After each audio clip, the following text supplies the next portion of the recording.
been injured in an accident, one thing leads to another. Your injury leads to treatment. Treatment leads to hospital bills. Bills lead to debt. Debt leads to stress. The advocates can help relieve that stress. Having an advocate attorney on your side leads to faster resolutions, fair outcomes, and a peaceful recovery for you. You deserve an advocate. This is The Monty Show, the truth in sports talk streaming.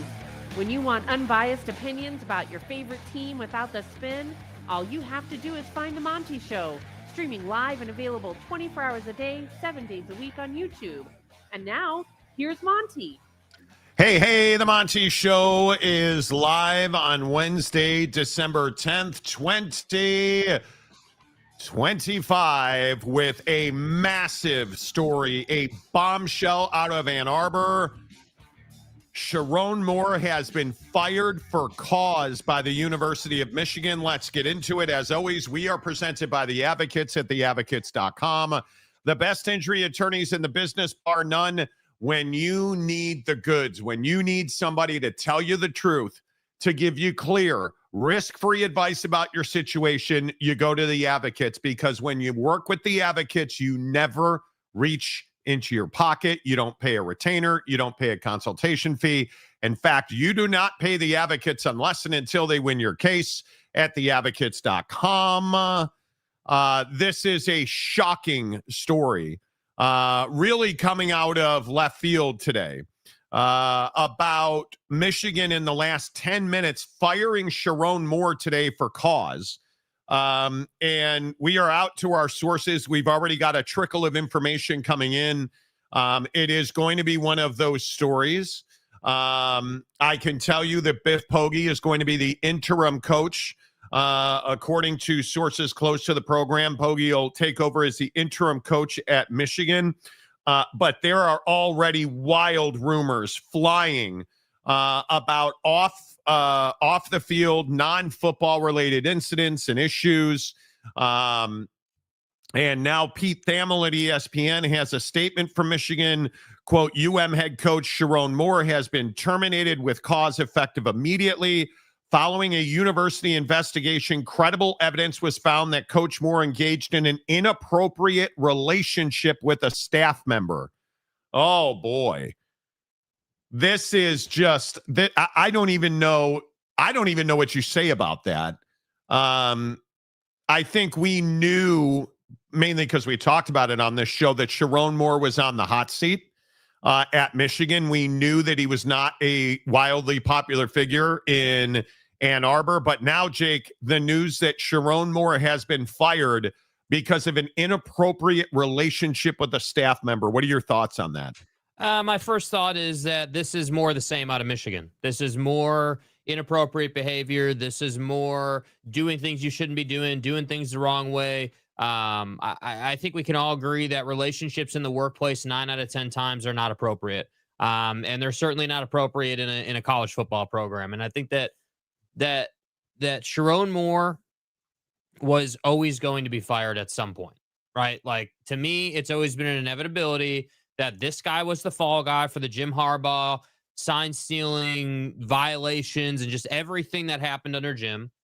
All those guys got whacked. Sherrone Moore was kind of sold as the fall guy, the guy that's going to shepherd Michigan through this dark period, and he's the hero that we need, but not the one we deserve. That was the sales pitch. But now we're figuring out that you Ime Udoka the hell out of this situation to the point where you're fired now, dude. And it's more of the same, dude. And I don't know, at what point does Michigan as a university say, yeah, that athletic department and specifically the football program, I mean, it's just off the rails. It's totally irresponsible and sets a complete wrong precedent for what we stand for. I'm curious when a president steps in, when a chancellor would step in. Like, when does somebody say enough is enough? That's my initial reaction to this. Like, it just, what is enough for Michigan to say, yeah, we need to clean house and just completely eviscerate this football department and reboot the whole thing? Immediately I can tell you, just getting text from folks. Jed Fish and Joe Brady are the two names people are already talking about to get to replace Sherrone Moore. Jed Fish is one that obviously comes to mind. This is not ideal, and you wonder, how did this come about? I mean, the hows and whys of this inappropriate relationship for Sherrone Moore matter. And again, I will just continue to tell you and talk about these incidents at Michigan the exact same way I always have. They're not good people at Michigan. You need to understand, when you are running an athletic department, and again, I ask, how does Ward Manuel still have his job when you are dealing with things like Juwan Howard, when you are dealing with things like Jim Harbaugh, when you are dealing with the largest cheating scandal in modern football that we've ever heard of, when you are dealing with things like Matt Weiss, when you are dealing with things now like Sherrone Moore, fired after everybody else has hired the best available coaches who I don't think would go to work for Michigan in the first place, but when the best available football coaches are no longer available. You fired Sherrone Moore, not because you should have, due to the fact he's a really shitty football coach. No, you fired him because he had an inappropriate relationship with a staff member. These are not good people at Michigan. These are not the kind of people where you want to send your kid to go play football for a bunch of scumbags like this. And I, for one, am not at all surprised that a guy who facilitated a massive cheating scandal, a guy that deleted text messages, a guy that was on staff with another male who took advantage of vulnerable college students for images of them in the nude, would now have an inappropriate inappropriate relationship with a staff member. Can we really be surprised that these are the allegations being lodged at Sherrone Moore? Come on now. Come on. This is business as usual at Michigan. They are, as I have talked about, Michigan is chock full of scumbag losers. That's who that university is. The fact that your president could not get hired because he oppressed people's First Amendment rights, and you didn't fire him for that. The fact that Jim Harbaugh was offered a contract that would have made him the highest paid football coach in the history of the sport after we knew what he had done, what the NCAA accused him of, and what we now know was not cheeseburgers for hungry kids, Monty. We now know that Connor Stalions wasn't a lone wolf.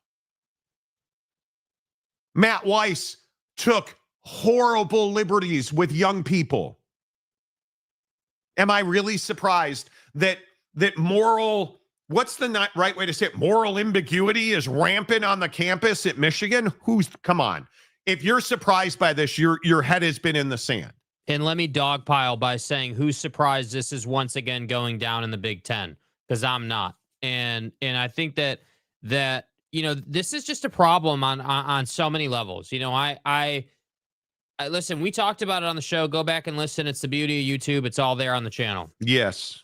When the Michigan thing initially went down with the sign stealing scandal, one of the things we had talked about was that at some point, the character issues in the football department had to be addressed at some point. Like at some point, you as a university have to step in and say, you know what, like this isn't what we're good with. We're not going to do things this way. We're unwilling to cheat to win championships. Like it's not good enough.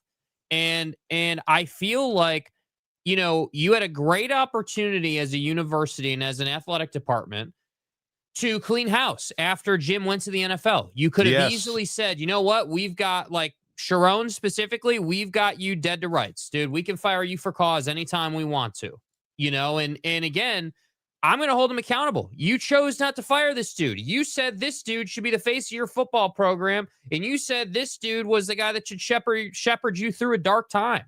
Well, I'm just here to tell you, it looks like it got darker, and it looks like the sun's not coming out anytime soon, because now he's shown you just how despicable he really is. And that's what I have a lot of trouble with, man. Like, look at this. Look at the last portion here. This conduct constitutes a clear violation of university policy, and UM maintains zero tolerance for such behavior. Well, apparently that's not true, dude. Apparently you guys are happy to tolerate it and burn through person after person after person, because what you should have done is you should have fired Jim Harbaugh and everybody affiliated with him, including the president and Ward Manuel. That's what you should have done, but you didn't. And here you are. How is Ward Manuel still employed? I mean, I don't even know how you come around to this. How is Ward Manuel still employed? I have no idea. And I just continue to say, you're going to go get a coach. My guess is Michigan's good job. Connor Stallions is happy to take the job. Probably too soon. But I think that you're going to hear a variety of names. You know, Kalani Sitake, I'm sure. Yeah, I'm sure he's just a leading candidate because he's so, he is so ready to leave BYU. But isn't this who Michigan has become? And it is wholly of their own doing. I hope people understand that this is wholly of their own doing, that this is who Michigan has become. They did this to themselves. There's nobody that forced Michigan to offer Jim Harbaugh the largest contract in the history of college football. No, nobody said you must, keep Sherrone Moore, who you knew was involved because he deleted text messages and he took a multi-game self-imposed suspension for that as a multi-time level 1 offender with the NCAA, Sherrone Moore, and you still kept him. And again, I go back to, okay, let's blame Jim Harbaugh for every bad thing that happened on earth during his time as the football coach. From Donnie to any train, plane, automobile accident, it was all Jim Harbaugh's fault, right? You stubbed your toe in the middle of the night going to take a leak, Jim Harbaugh's fault. Okay, cool. Fucking vernal equinox. How do you explain Matt Weiss and how do you explain Juwan Howard? And you're going to explain that away by, well, look at us now. We're one of the top teams in all of college basketball and one of the worst teams in the Big Ten in college football. And now you're either going to keep an interim guy as the coach, because do you know how difficult it would be if you're, again, I say Joe Judge or Jed Fish. Tommy Reese comes to mind, although Tommy played at Notre Dame. I think that'd be an awfully difficult move. He's in Cleveland. I mean, you're going to put yourself in a bad spot. And as a result, now another university is going to take a pounding. And somebody like Washington is going to pay a price for Ward Manuel's incompetence. Yep. And it took Michigan fans getting your ass handed to you by Ohio State. Well, we're going to circle around the M, boys. How's that feel now? Ohio State. Because trust me, apparently Sherrone Moore was planting his flag in somebody else's, 50-yard line. Family. Too much. BK Probably. Available? You want to call BK? Probably too much. Get a new khaki guy on the sideline, dude? I mean, right? Come on. Right? I don't understand. If you're a scumbag Michigan fan, how on earth do you wake up in the morning and put those colors on? How on earth do you not put the block M in the closet for a year or two? Right? Like, how do you do it? Not to sidetrack you. People are saying that taking a pounding might have been a little bit too far. Listen, we get it. We get it. No. See, by saying stuff like that, you bait me into trying to go further. This Matt Weiss kind of behavior won't be tolerated here on the program. Yeah, I know, dude. You know, Yeah, is it? we don't Is tolerate it? that. Jake, is Michigan a good job right now? And I know that sounds like red assery and I'm just being a jerk. I totally get it. Is Michigan a good job right now? No, I mean, I think that I would rather be the guy who replaces this next hire. I would not want to step in right now. I think that the penalties the school is dealing with, obviously we haven't heard the last of the Matt Weiss situation, being adjudicated, if you will. And I just think that there is sort of a stench, a stigma around Michigan right now. And you can't tell me Underwood's not transferring. We've been hearing that smoke for like a month before this happened. So, like, you're going to lose a bunch of talent. And the only question is, if you're like Jed Fish as an example, you're already in the Big Ten. I mean, I get that Michigan is a higher profile job than Washington, but at the same time, do you not have access at Washington? Do you not have what you need? I mean, is Michigan really at this time that much better of a job? Well, to the right candidate, it would be, right? I mean, I think we all know that Michigan is one of those brands that people like. You're either really pro Michigan and man, Michigan's incredible and what an institution, or you hate Michigan. And Well, they're not. I can tell you. I mean, what makes a good job? And I know that we've talked about this ad nauseum, right? And I don't know if we still have the Kiffin bite, but what makes a good job is resources. Michigan's got all the resources you could need. I mean, whatever you need to hack college students' social media accounts across the country, you can get that at Michigan via social media. I mean, you're going to have access to as many cheeseburgers as you want. Like, those resources, they are readily. Gotta be America's Listen, it's hard for me to be serious about these losers. It's embarrassing, it really is. Dude. I mean, this is what you deserved. Honestly, this is what you deserved after the nonsense that you allowed to take place in your athletic department. And I have no problem saying that. No shame, no guilty conscience. This is what you had coming to you, because you thought it was okay to perpetrate a sign stealing scandal and lie to everybody. And it's really not even that you stole the signs illegally.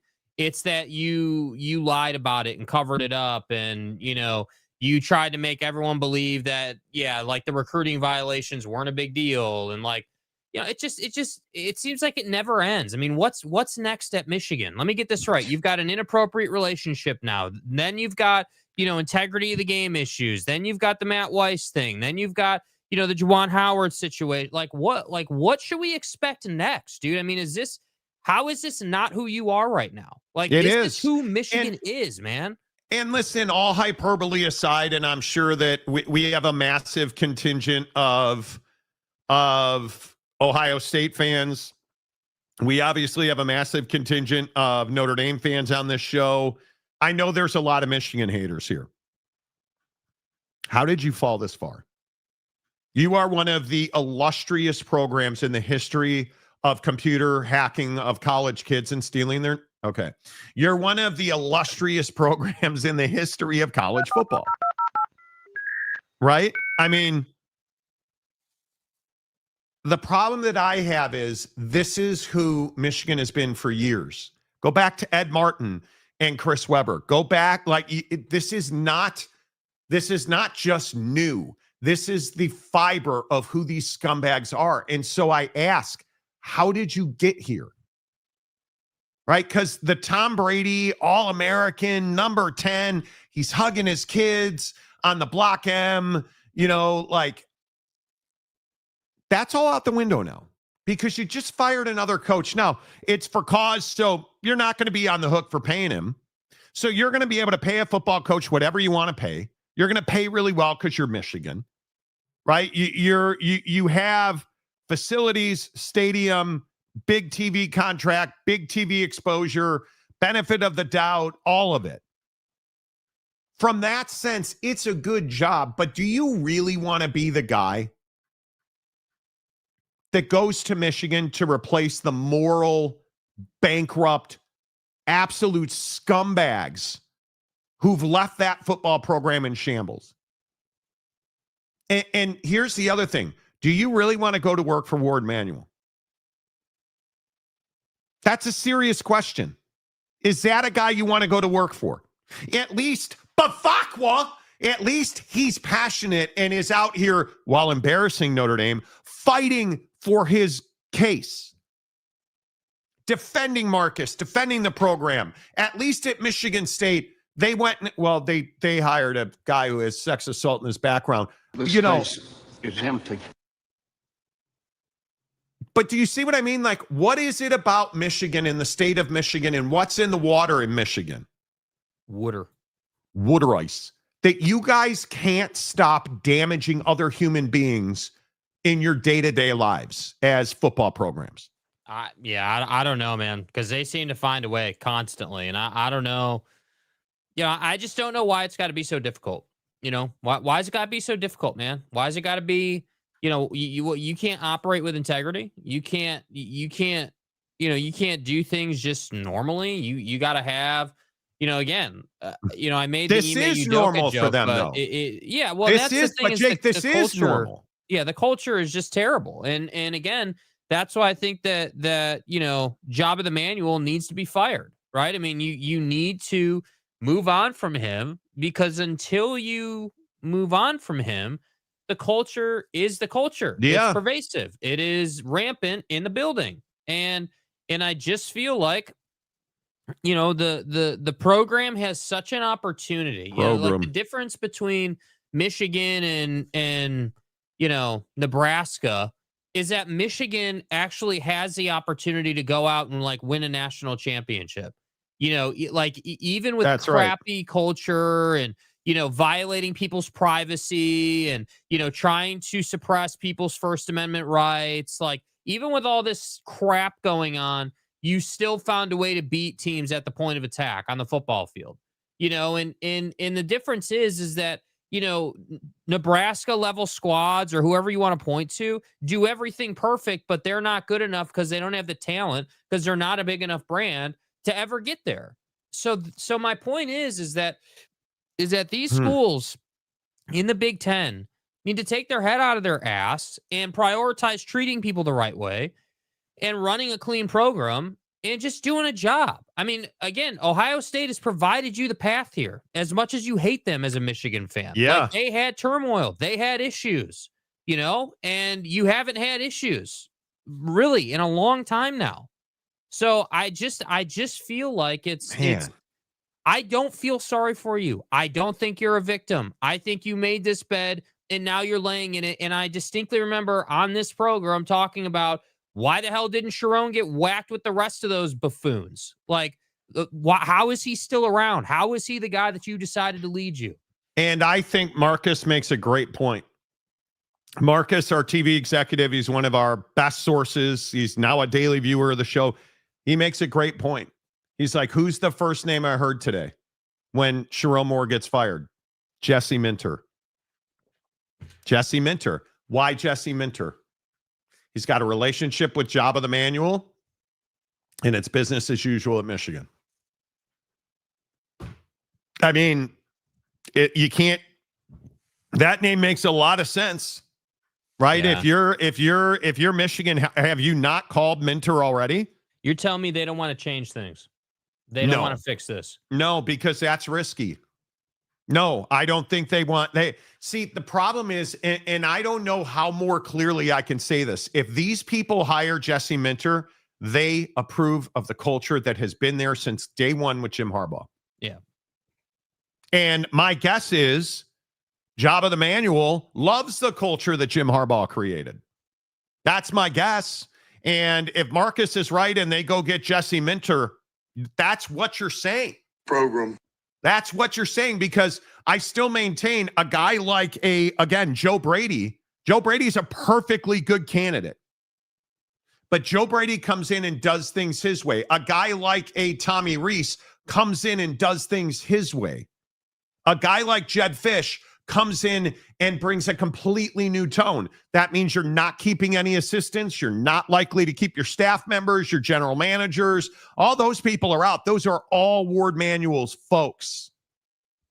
Those are all Ward Manual's people. And Ward Manual's going to say, well, Monty, we can't fire him now because, there's no jobs of it. You can, and you should. And you should hold the door after you pack your office and get out. Because whether we want to have this conversation or not, Michigan's better than what that POS Ward Manuel has inflicted on this university during his reign of terror in Ann Arbor. Facts. Michigan's better than this. And I know that sucks. I am a Notre Dame fan who never likes saying anything nice about Michigan. Michigan's better than this. Michigan's better than Sherrone planting his flag on a staff member, right? Like Michigan's better than that. Michigan's better than what the atrocities that Matt Weiss committed against young people who, unbeknownst to them, were taken advantage of. It's better than that. Michigan's better than all the cheeseburger jokes we legitimately and rightfully make on this show. And all of the strays that they catch on this show daily, they deserve it and they've earned it. And that time needs to come to an end. We need to fear Michigan football because, God damn it, it's Michigan football. And they're good and they're big and they're physical and they're linebackers and they're running the ball. And they have shitty average quarterbacks like they always have throughout the history of time. Michigan fan, you don't deserve better than this because you supported all of this. You made that possible. But if you're a Michigan fan and you are not calling for Ward Manuel's job today, you're doing it wrong. Mm-hmm. You're doing it wrong because you deserve better than this. Whether you know it or not, you're the 100-pound hot chick that looks in the mirror and thinks she's fat, right? Like, well, those days are over. In my opinion, those days are over. The problem is if you hire Jesse Minter, those days just continue. And Java's comfortable. Everybody's fine. Well, look, I turned the basketball program around. Well, only after Juwan Howard was, doing what he was doing in handshake lines. Are you kidding me right now? Are you kidding? It's basketball and football, which have been a disgrace at Michigan, largely under Ward Manuel. I don't break the rules. Come on. It's a joke, dude. And I feel like there's all this shock around Sherrone getting fired. And I'm just sitting here wondering, and again, just me speculating, Oh, I think it's you're not shocked by this. No, because to me, again, like I said, this was always going to happen. One way or another, this was always going to happen. Now, it's a little surprising that he allowed himself to be in a vulnerable position by doing this with a staff member. That's, you're just asking to be whacked at that point. But, what's really interesting is people are just, they're just oh my God, how could Sherrone get fired, man? He was doing such a good job. And the delusion of Michigan fan is what I've never understood. The delusion of where your program is at comparatively to, hell, even Penn State. Now I can factually say that Penn State's in a better position than you are. I can say that, there's just no way around that. And I wonder, if you're the Big Ten, at what point are you able to kind of put everything together with your conference? We sit here and I saw the people ripping Brett Yormark yesterday after his comments that we played on the show. Everybody's saying, "Oh, this is not the way to go." All the hyenas in Salt Lake who are BYU beat reporters saying that Brett Yormark is an idiot and has no idea how to run a conference. Well, then what is Tony Petitti?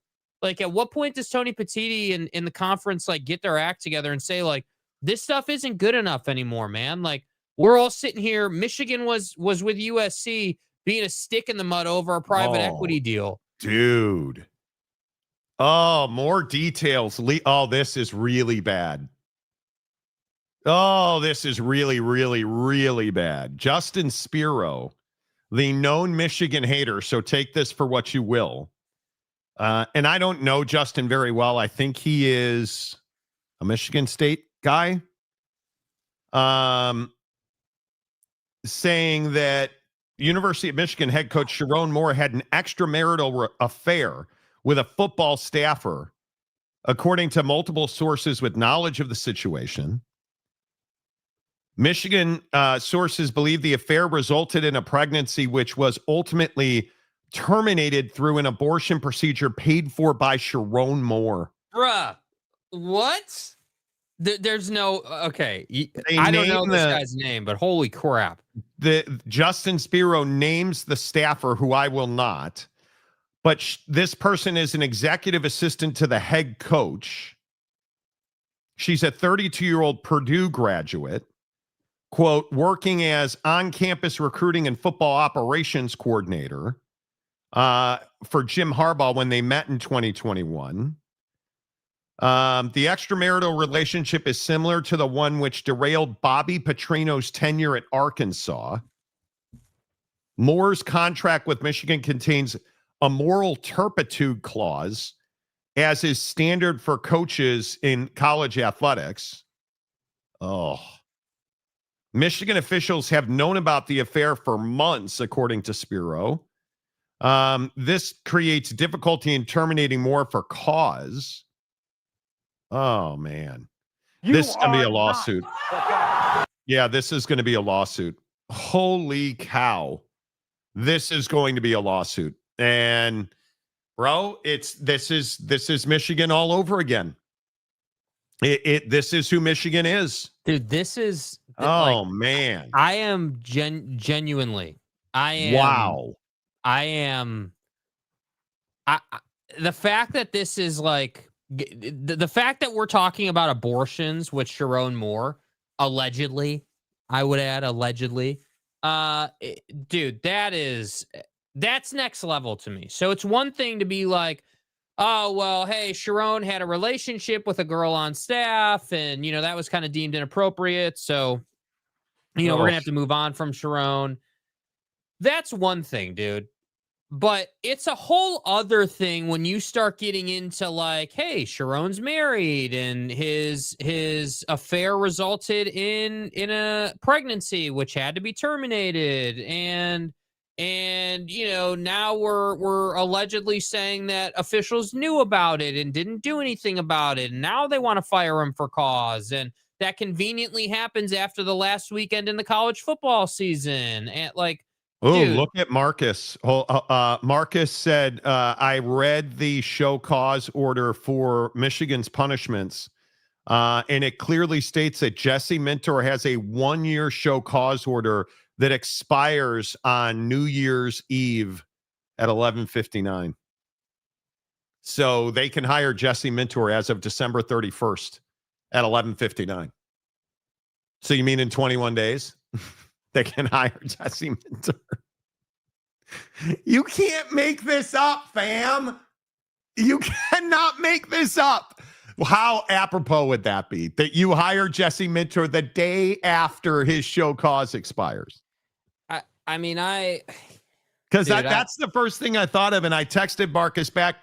Can you check? I said, hey, can you check if he has a show cause? I believe he does. And he pulled it, and he said it expires at 11:59 on December 31st.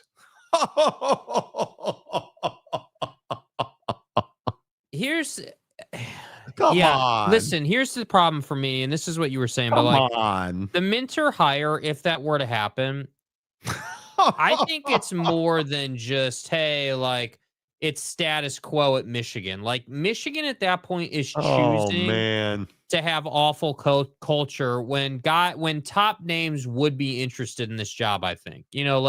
Like Brian Kelly, like yeah, but you're not going to hire a former. Are you going to hire a Brian Kelly, a former Notre Dame coach? That doesn't feel maybe not, but the point is that top candidates are interested.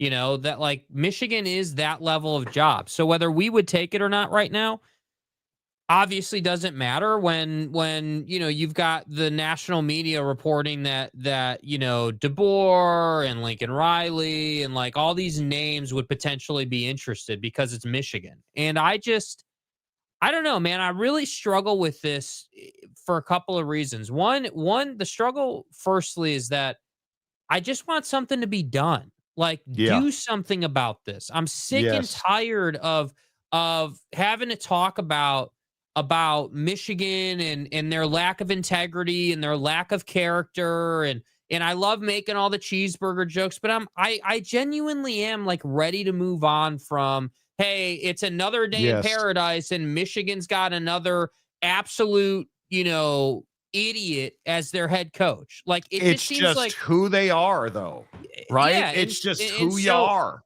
and it's not good enough that your head coaches are trash, their staff is trash.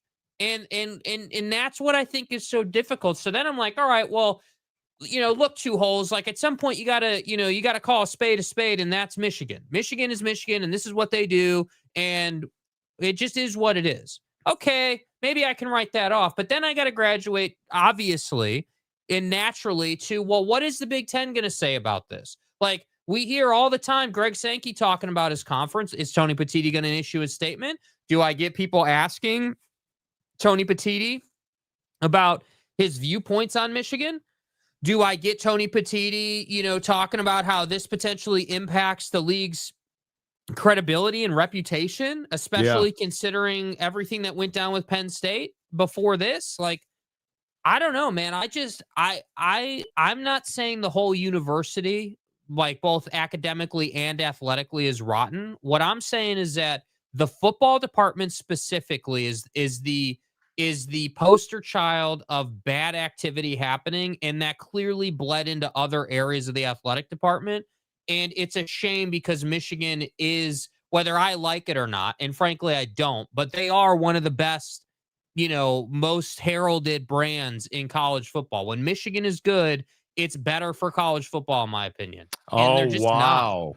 Bro, Marcus also saying I have heard directly from a source close to the situation. Mike McDonald with the Seahawks is the Michigan Wolverines top choice to replace Sherrone Moore. Good. Wow. Good. Wow. Mike McDonald. Wasn't Mike McDonald Jim Harbaugh's first defensive coordinator? I need to look that up before I just talk. And if I'm wrong, I'm sorry. Don't lose your mind. Oh, Monty, you don't know ball. I want to say because you know that Mike McDonald worked for the Ravens. Yes. And I'm pretty sure he went from the Ravens. There's no question he has Harbaugh ties. Yeah, he was a coaching intern, a defensive assistant, defensive back coach, linebacker coach from 2014 to 2020, and then moved to Michigan in 2021 to be the defensive coordinator. Went back to the Ravens for 22-23, and then got hired by the Seattle Seahawks. So Mike McDonald being targeted as Michigan's number one choice to replace Sherrone Moore. Holy cow, can you imagine? You can't leave. The Seahawks are a Super Bowl contender. Can you leave Seattle to go to Michigan? The sickness known as Harbaugh disease is rampant in the tree. You think about all the people who are connected to the Harbaughs. I mean, that's filthy work, dude. I mean, I agree that the Seahawks are really good, and they're a playoff team, and they really should have a good run this year in the playoffs. But I'm telling you, that's the disease with Michigan as a football team. People hear Michigan and they're like, dude, that's a job that I can't pass up. Like, holy crap. Like, Michigan head coach, even if I only made it like 4 years, like even if I didn't get an extension on the OG contract, like, dude, like, how do I not?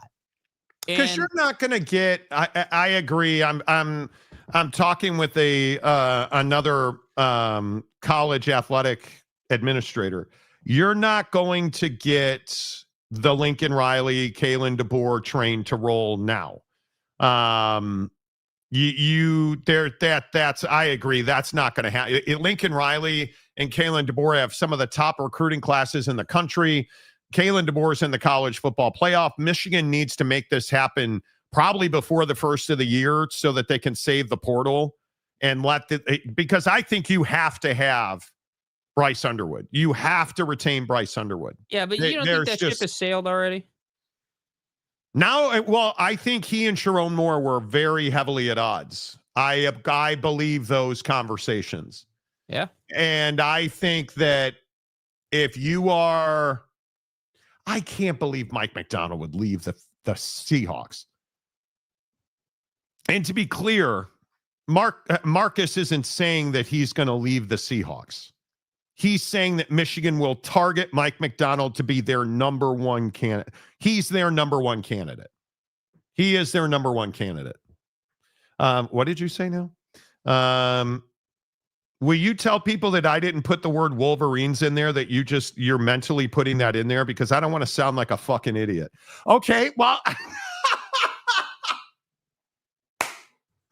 admittedly, Marcus did not say the Michigan Wolverines. He did say Michigan. I did. I admittedly, I don't know why I did it, but I inserted Wolverines. And I want that known. We don't take any shit. Damn. That is so good. That is so good. You know what? I think the biggest issue here is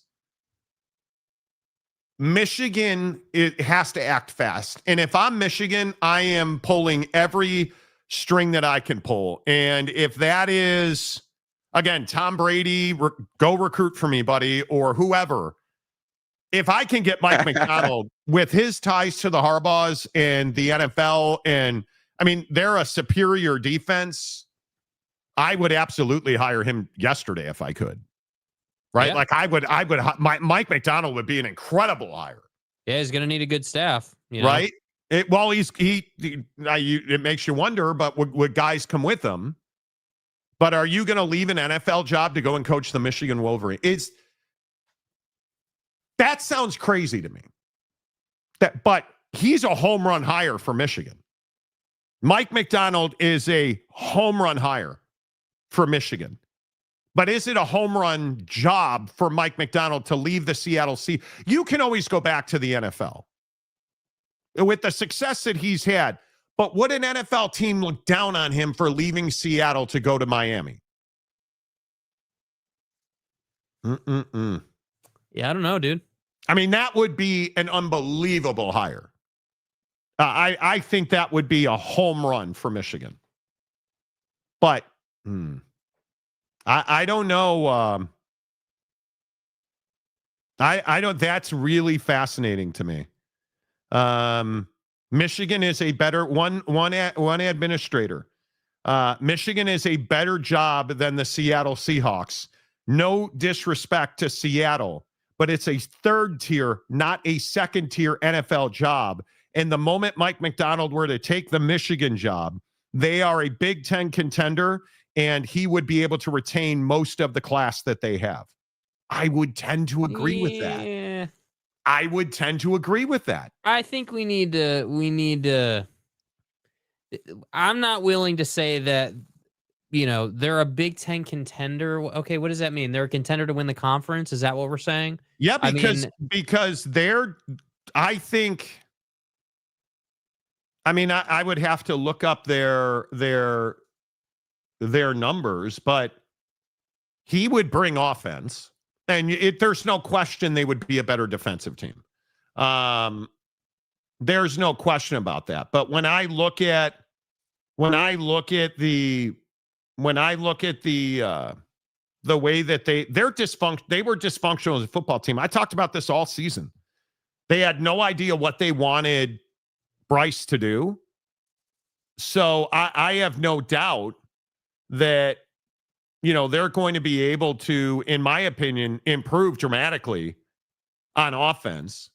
Because I think they were, and of course you can't get any sortable stats on the Big Ten website. I should go to PFF. I'm pretty certain that they were in the top half of defenses.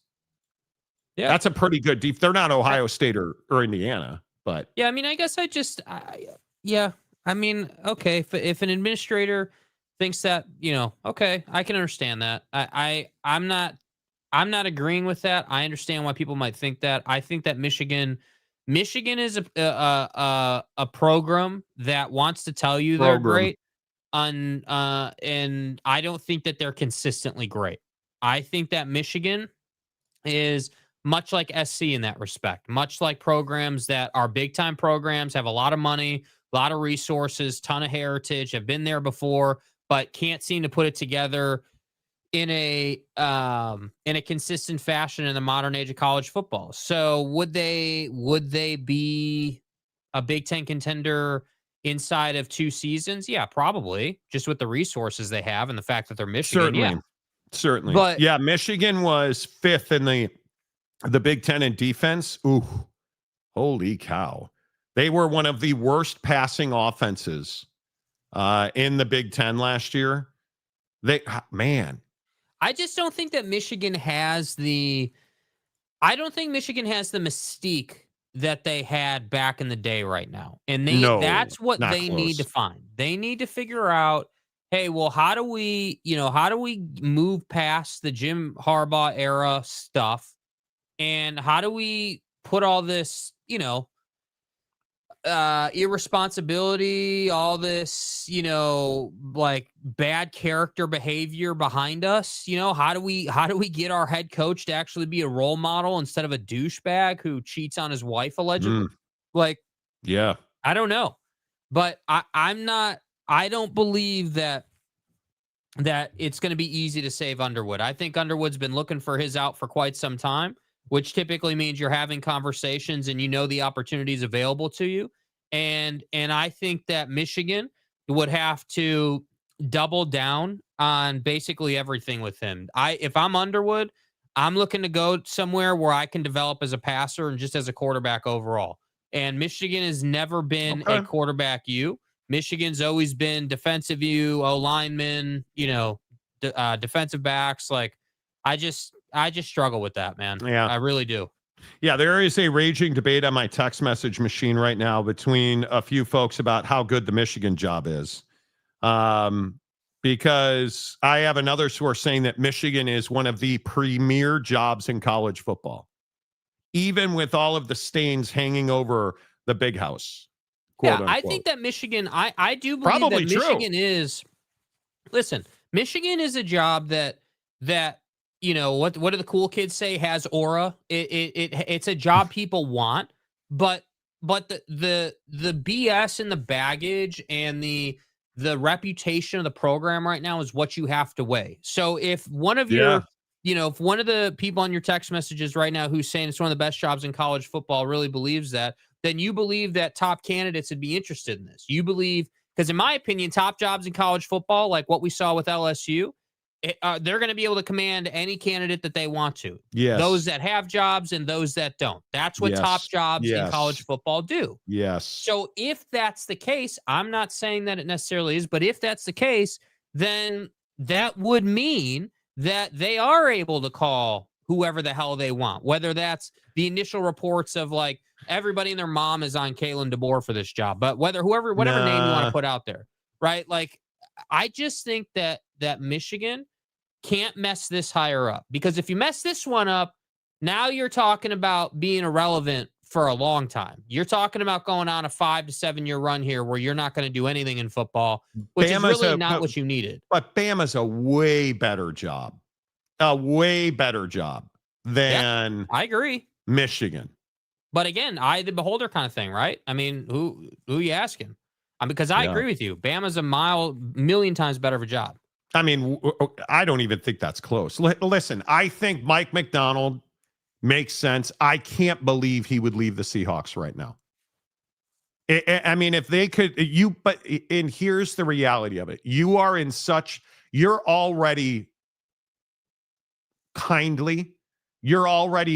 the curve coaching wise. Michigan has talent, right? And even the Bucs fans in the chat, I'm sure you guys can get on board. They've got talent. They're so poorly coached. And I've said that all year. I'm not saying that because Sherrone got run. I'm telling you now that scumbag Sherrone Moore is just not a good head coach. The guy does not develop talent. Look at J.J. McCarthy. Nobody wanted to believe me. Where are all the Michigan honks now? How many arguments do we have about JJ on this show? Right? If you look at the way that Sherrone has developed quarterbacks, talent across the board, he does not develop guys. Right? Like, he just doesn't develop guys. They're poorly coached. You bring in well, Clint, you know what? This might not be wrong. Good time for me to click on the comment section. I think, Jake, that's your point. Yeah. I mean, he was going been the down no fall matter what.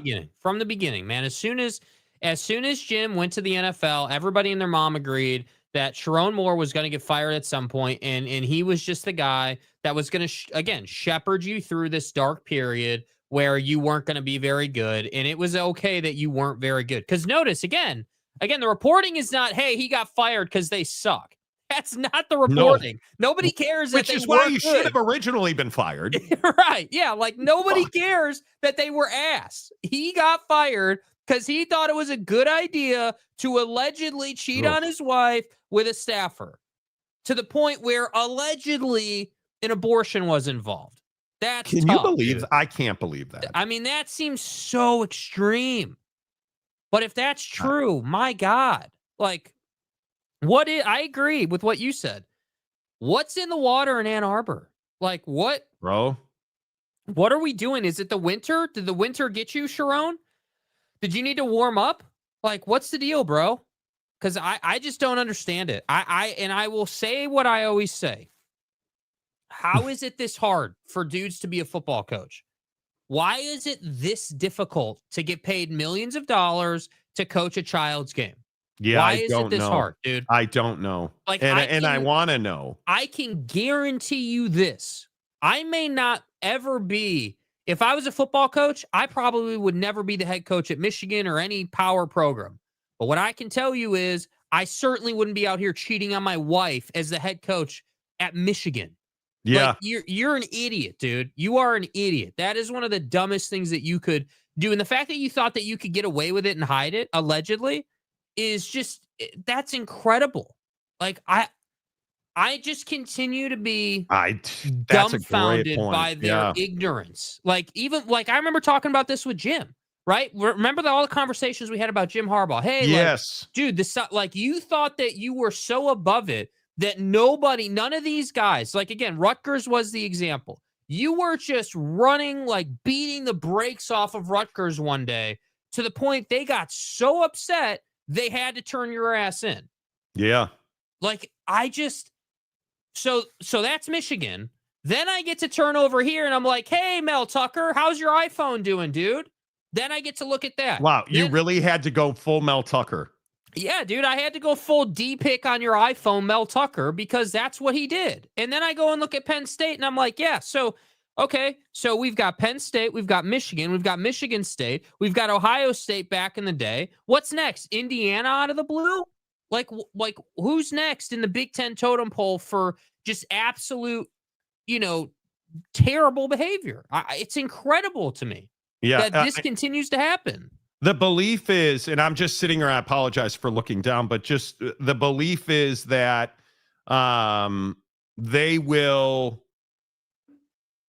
be pursuing somebody that is not in the college football playoff just simply because of time. And I understand that. Like it's remarkable to me. It's remarkable to me that this is where this has gone. It just is. It's remarkable to me. And I don't know how you, I want to understand it, man. Like how did Michigan fall to this step? Let's get your comments. I appreciate everybody commenting today. We have a ton of people watching the show. We have a ton of people commenting. John Teal, first out of the gate for $2. John, good to see you. Michigan QB would look good in an Indiana uniform next year. Well, you're not wrong. Big pun at Big Ten where scandals play, bro. And I haven't even gotten Northwestern yet. Don't even get me started, dude. I mean, Indiana autotype got me. It did, but I knew what you meant. West Virginia Buckeye. NCAA could have taken care of all this, but look the other way and had no cleats. Michigan's scandals are far from over. Well, different day, bro. Different day. But you're not wrong. But different day. Is there anybody who thinks this is where the disgusting behavior at Michigan ends? No. What? No chance. Penn State equals Epstein U. Michigan equals Planned Parenthood. Wow. Stay home.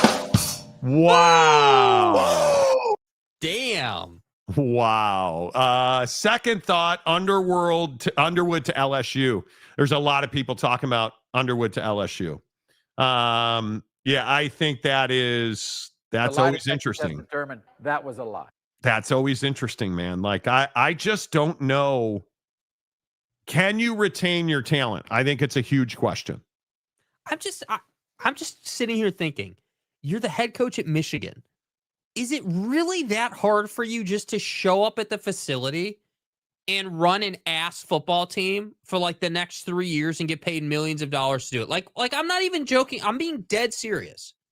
There's no expectation for you to be good. Nobody is like, oh yeah, you should be a 12-win team. Nobody expects you to beat Ohio State. Nobody complained when you lost to Ohio State. No big deal.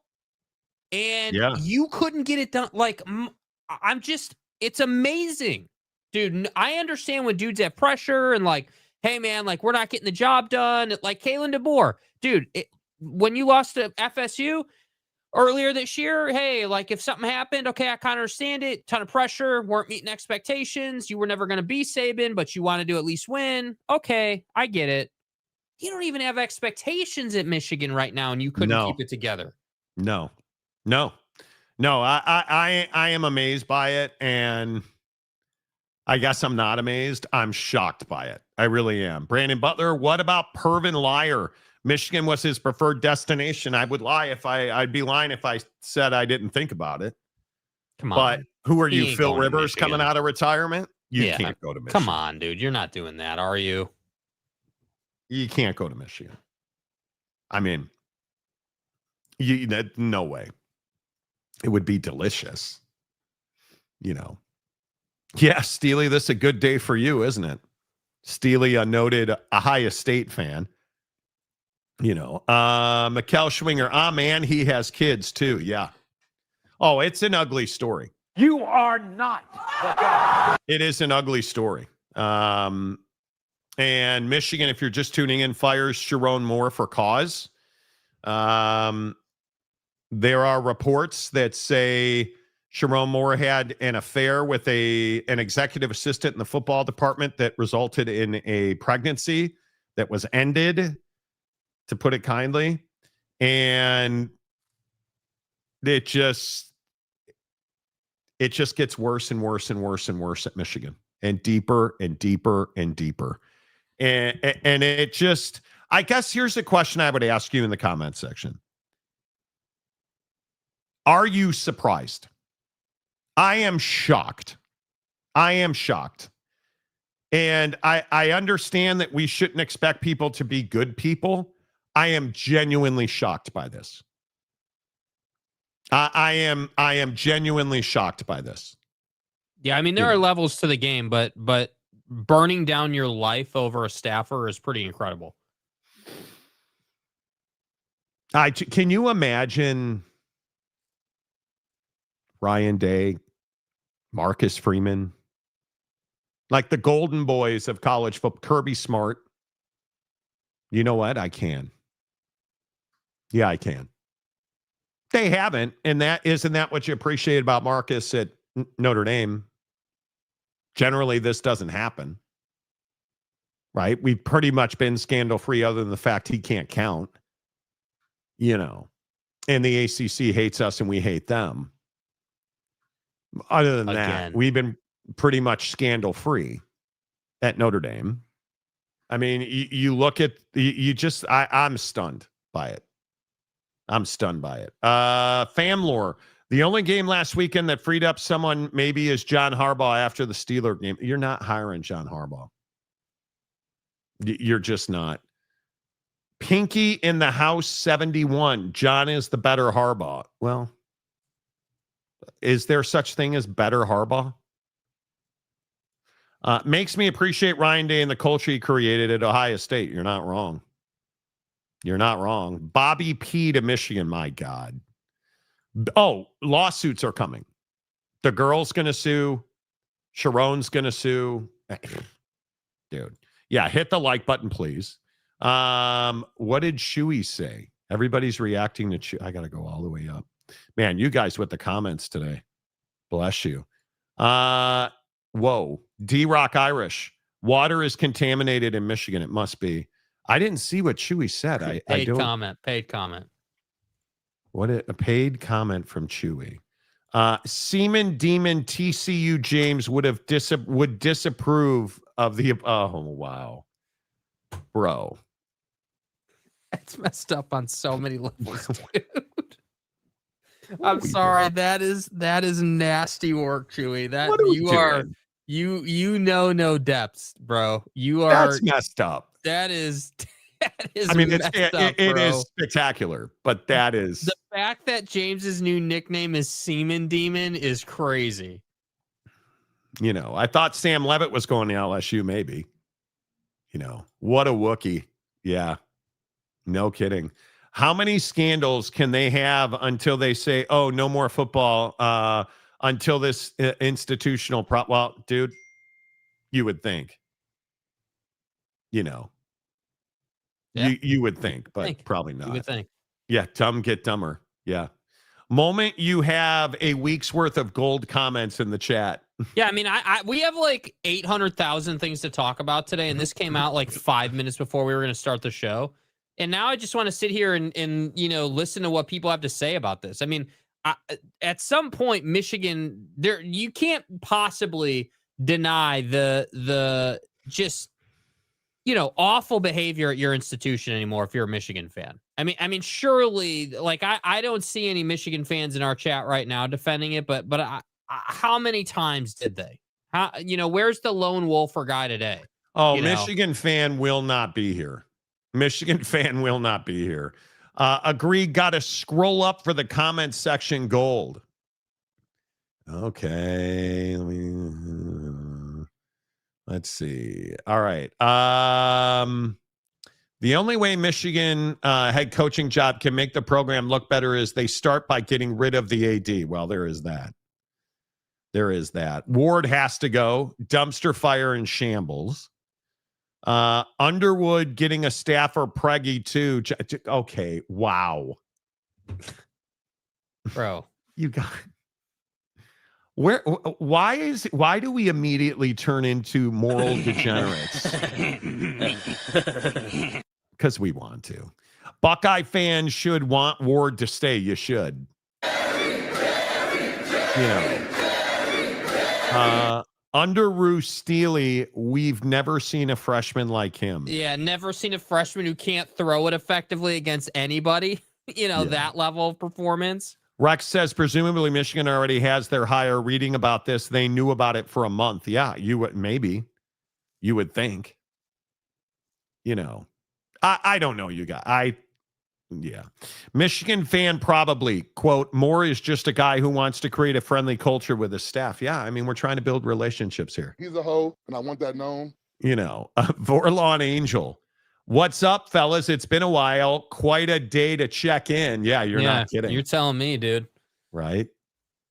No, I'm sorry. Oh, Boyd Lake. Kalani's going to Michigan. Sorry to tell you. Can you imagine? Breaking Kalani Sitake. Not funny. We don't, quote, turn into moral degenerates. We already were that way. Yeah, exactly. Know your role and shut your mouth.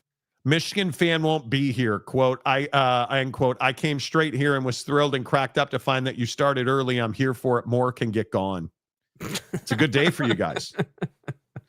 Suddenly, my vacuum is missing some parts. Exactly. Rex Kwando, Big Ten football. Exactly. Should Michigan clear house all the way up to the president? Well, you have a new president now. I think they hired a new president. No, it should be. You don't need to clear out your president. It's Ward Manuel, like the AD, and everybody on that staff should be whacked. Like I don't care who you are. See you later. Like bring in a new head coach, all new people, all new culture, total reset. Like total and complete reset. Yeah, it is. I don't know why I'm shocked, but I am shocked. I truly and completely I am shocked. Well, the level of stupidity here is incredible. Incredible. It is immense. I would tend to agree with that. The level of stupidity is immense. And I just don't know. I don't know how you fix it. Alex Rea, speaking of guys coming out of retirement, where's Maury Povich when you need him? Yeah, you are not. Bro, I like, mean, it's true. But at some point, does it not sink into you that you're the head football coach at Michigan and you just Mel Tuckered this whole thing to hell in a handbasket? It really hit right? me. Like, how? You're filling in for somebody. After what Mel Tucker did, Boom. do you not say, I need to do it better than he did it? Well, that's exactly what he did. He didn't do it on FaceTime. He did it in person, bro. And apparently the nudes didn't. The lie detector test determined that was a lie. Kiffin won't take underwear. If Chambliss doesn't get the waiver granted, Levitt has to go to LSU. Could be. Show Deuce. Does Minter have a ban that expires on December 31st? A show cause. There you go. Big blue horses. The AD sits at his desk and says, no problem to cheating, recruiting violations, cheeseburgers, vacuums, computer hacking. But banging a staffer is in too far. No pun intended. That's the line. Good hell, right? Like, okay, you know what? You planted the flag on our staffer, Sherrone. You're out. By the way, undelete those text messages. I'm going to need those.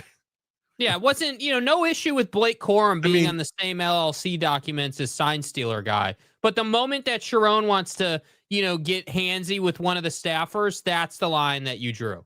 Okay. I mean, I get it, dude. I get it. That's just how much of a bag you are. But, be better. Tony, I am not reading that comment.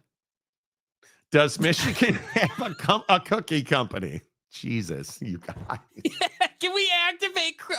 They're not going to do crumble cookie. What was the other? What's the other? Hold on, I need to find this now. What was the other competitor? I'm more on Tony Barber's.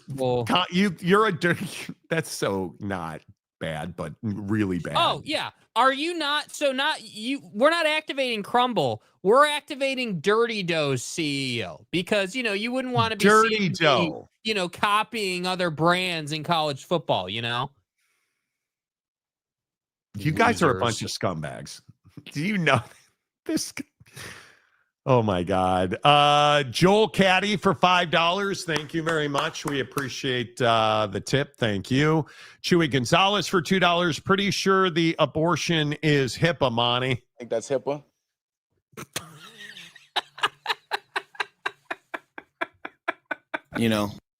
Probably should end the show.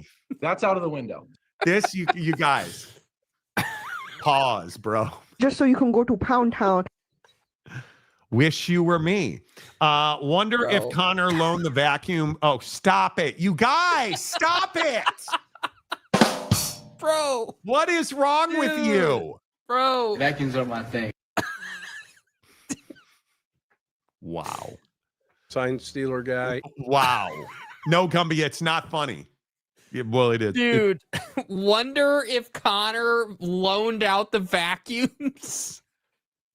You guys. Bro, dude, how low are you guys going to go here, man? Lower than Sherrone did. He's a hoe, and I want that known. Wow. Toot Pants. Moore had an affair with a staff member and then paid for an abortion. What? Is he a politician? Hey, man. It's actually not that easy, but for me, it was easy. Wow. Room full of effing savages, and I'm loving it. Bailey Dietrich. Oh, this ought to be rich.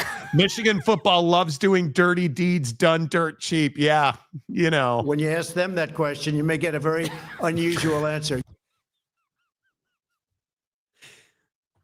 So I said, yeah.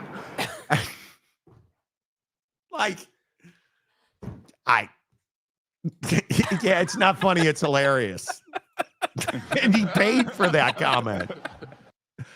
Right? Like, my God. Maybe Michigan needs to establish an honor code. We're past that. Yeah, I think we're past that, bro. We're past that. I would agree. Marcus says all these bras need to go to church. Yeah, you guys need to go to church. Something like that, dude. Only 10 likes in the last 30 minutes. Hit the like button. Come on. Yeah, please do hit the like button on the Monty Show. I am amazed with it. I am amazed that this took place at Michigan. I am amazed that here we are and we're in a situation where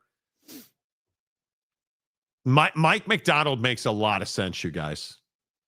To me, that makes a lot of sense. Well, I think to that point, though, it also makes sense that they may know who they're hiring already, being that they knew about this. I do think that's a really important piece here for sure. Okay? Yeah, I don't know. I think that's going to be very interesting to see how that plays out. Because I don't think they knew about this for months. I understand that. I just don't believe that.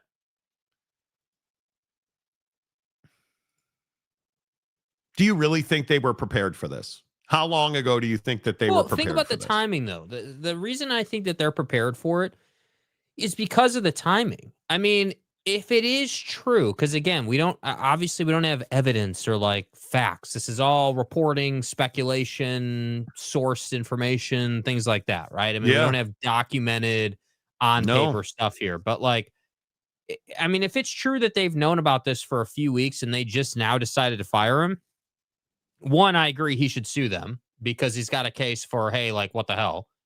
But then two, it's like, okay, you just decided to fire him now. Why?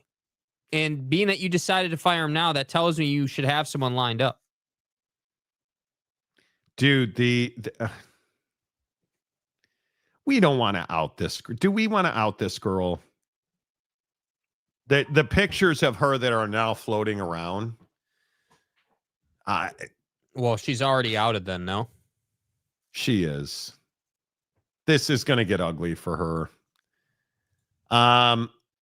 It is. You know what my biggest concern about showing you guys this photo? I don't know how you guys will react. She is on the right. What is she, 15?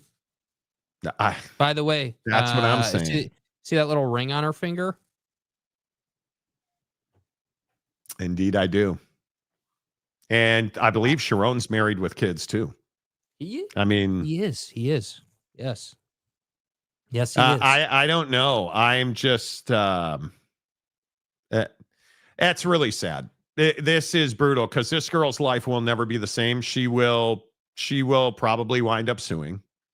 Her life will never be the same. Never ever going to be the same, unfortunately. But we're not saying she's a victim here, right? I mean, I'm not saying she's a victim. She certainly.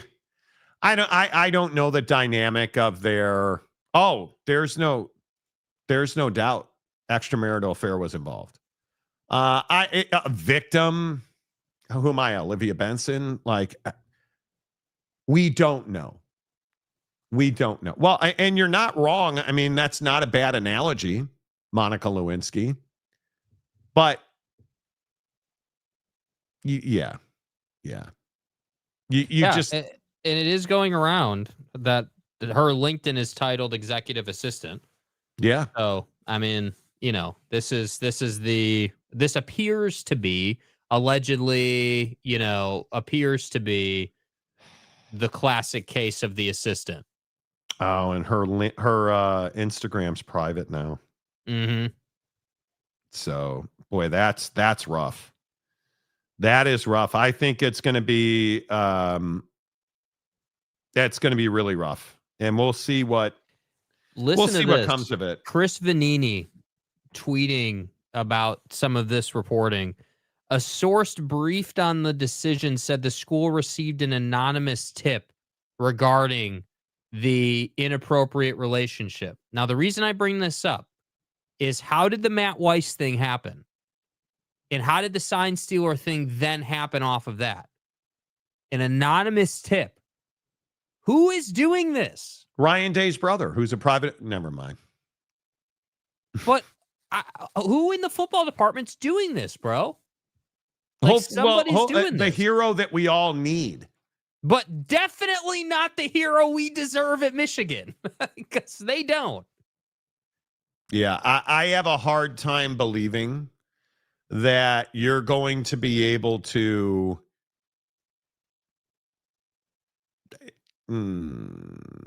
I think you're going to have a hard time. There's no spinning this. There's no damage controlling this, in my opinion. Austin there Meek, just isn't. Who was that? The guy you were referencing earlier, Austin Meek? No.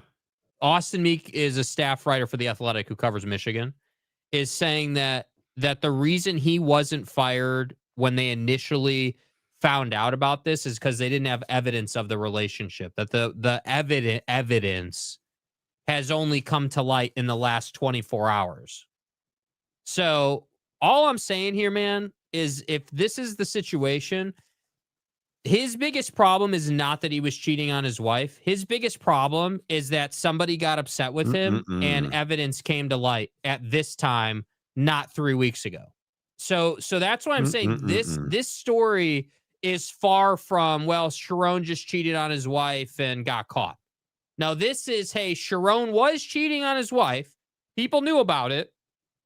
And he upset one of them in some form or fashion or gave them a reason to out him.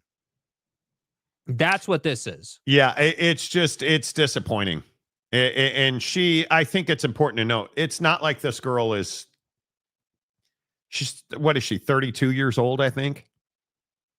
I mean, I'm going to go ahead and say that adults make decisions and now you deal with the consequences.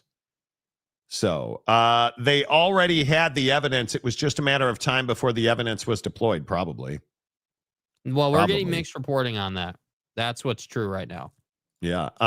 Whoa. His family is flipped upside down now. Just that you have another party involved as well. Yeah. It only gets worse. It only gets worse, in my opinion. It only gets worse. NCAA from the top rope with lack of institutional control. You think? Yeah. Gumby says they already had evidence. It was just a matter of time before. Yeah, totally agree. What she gave up, the blue dress. Yes, Monica. Notre Dame AD to Michigan. Thank you. Yes, seriously. Yeah, see, and that's the thing. I do want to point that out. This whole Sherrone Moore thing has saved good old Petey Boy a bunch of flack today. After his little press conference last night that he did in the Tuesday night news dump, like, dude, I listen. Notre Dame is a great brand, dude, and I'm really glad that the issue I have with Pete Bavacqua is that he's delusional about the schedule they played, and not that he cheats on his wife allegedly with his executive assistant allegedly. I'm glad that's the conversation, but this absolutely bailed out the Notre Dame conversation because people were just on his ass about that 10-game streak take. People were all over that, man. Here's the question. Why is everybody on Kalen DeBoer here? I don't understand this. Why would Kalen DeBoer leave Alabama to go to Michigan? I'm sorry. Did we wake you up, Jake? My bad. Why would Kalen DeBoer leave Alabama to go to Penn State? Oh, wait, he didn't. You're going to take the Michigan job over the Penn State job? I don't think so. I think I think we've talked about this. Penn State's a better job than Michigan right now. You're not taking the Penn State job. You're not taking the Michigan job over the Penn State job. Why would you take the Michigan job now? Like, I have no idea. How does that math? Am I the only one who doesn't? Like, do you guys really believe that Kalen DeBoer is going to leave Alabama to go to Michigan? Like, I look at all of these. I look at all this nonsense. Like, I can get Jesse Minter. I can get, who's another guy Who were the candidates at Penn State? Brian Daboll. I can get down with that. I can get down with other guys, right? Like you can't tell me that Kalen DeBoer is leaving Alabama for this job, right? Like I don't buy that for a second. His only connection is his time for 2 seasons at Eastern Michigan as the OC and QB coach in 14 and 16. I mean, I don't know. I don't know. I don't know why I think it was Nicole Auerbach tweeted like a half hour ago that he's the obvious front runner. I don't understand why that would be. Why? Yeah, I don't get that. I've never heard that he wants to leave. I've never heard that. Oh boy. You keep playing your dangerous games on Twitter, sir. I replied to one guy today, and it was rock and rant with 2 middle fingers. The issue isn't that he was outed. The issue is he's a dumb fool that threw it all away. Yep. It's exactly right. It's exactly right. I agree with that. And it's rough. Lack of impulse control, 100%. Rock, 100%. TCU James. Hi, Sherrone. Na. Yeah. Yeah. You mean maize and blue dress? Yeah. Yeah. Caught with his hands in the cookie jar. 100%. Pete Bacavo. Yeah. I mean, it's true, dude. I think it's not accidental that Marcus Freeman's being floated for NFL jobs. I think after the portal, Marcus Freeman will get an NFL job. And I think Notre Dame will have to hire a coach. And that is truly one of the best jobs in college sports, being the head coach at Notre Dame. Yeah. Unless you play Miami, and then Miami's clearly a better job. Shut up. I'm still bitter. Yeah, so is, Bacavo guy. Don't even get me started. Maybe Coach Moore should have dumped his trash can after the bro. Well, the rumors are that the NFL is interested in Marcus Freeman. Yes, they are. Jolly Gabriel. If I'm a recruit, why would I go to Michigan? It's been a circus this entire year. That's why I think, dude, There's not a good reason right now. There's not Mike McDonald. Mike McDonald's a reason to go to Michigan. And I think that's what they have to hit a home run here. They have to hit a home run. Is John Harbaugh leaving the Ravens? No. You're not bringing another Harbaugh in. Come on. Jesse Minter. I'd rather. I'm such a red ass. I want to be mentored by Minter. No, you don't. Rock and rant. When you going to give to me? Give to me. Is it just a matter of time, Sharona? What the fuck does one thing have to do with the other? God, if I'm a Miami fan, I am all in. I am. I guarantee you that 4-star recruits will absolutely get into the transfer portal and get the heck out of there. Not if you hire Mike McDonald, they won't. They won't. Yeah. We'll see, man. We'll see. We'll see. We'll see. What do you mean? Well, I agree he's a good hire, but I really do subscribe to the idea that kids, it's not just that you're a good coach or not. That's not all it is anymore, right? I mean, I think that guys like Lane and Marcus and Kirby and Ryan Day, obviously, all those guys have a ton of success in recruiting. Sark as well. They have a ton of success in recruiting because they are good football coaches. X's and O's take you from being a 4 to an NFL 1. Like, they can do that for you.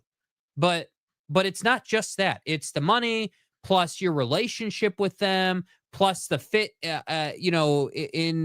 the fit for them, like where you're located. Yeah. Like, Ann Arbor, everyone makes Ann Arbor out to be like some incredible place. Like, it's not like it's not LA or New York or certainly Chicago or, Tallahassee or wherever you want to, whatever you want to compare it to. Sure. Like, it's also a college town. So I think, yes, it's Michigan, but some kids want something specific. So I think, like, if I'm Underwood, there's not a chance in the hell I'd be staying. I would transfer, leave, Go somewhere that you know is better. You Do would it. leave.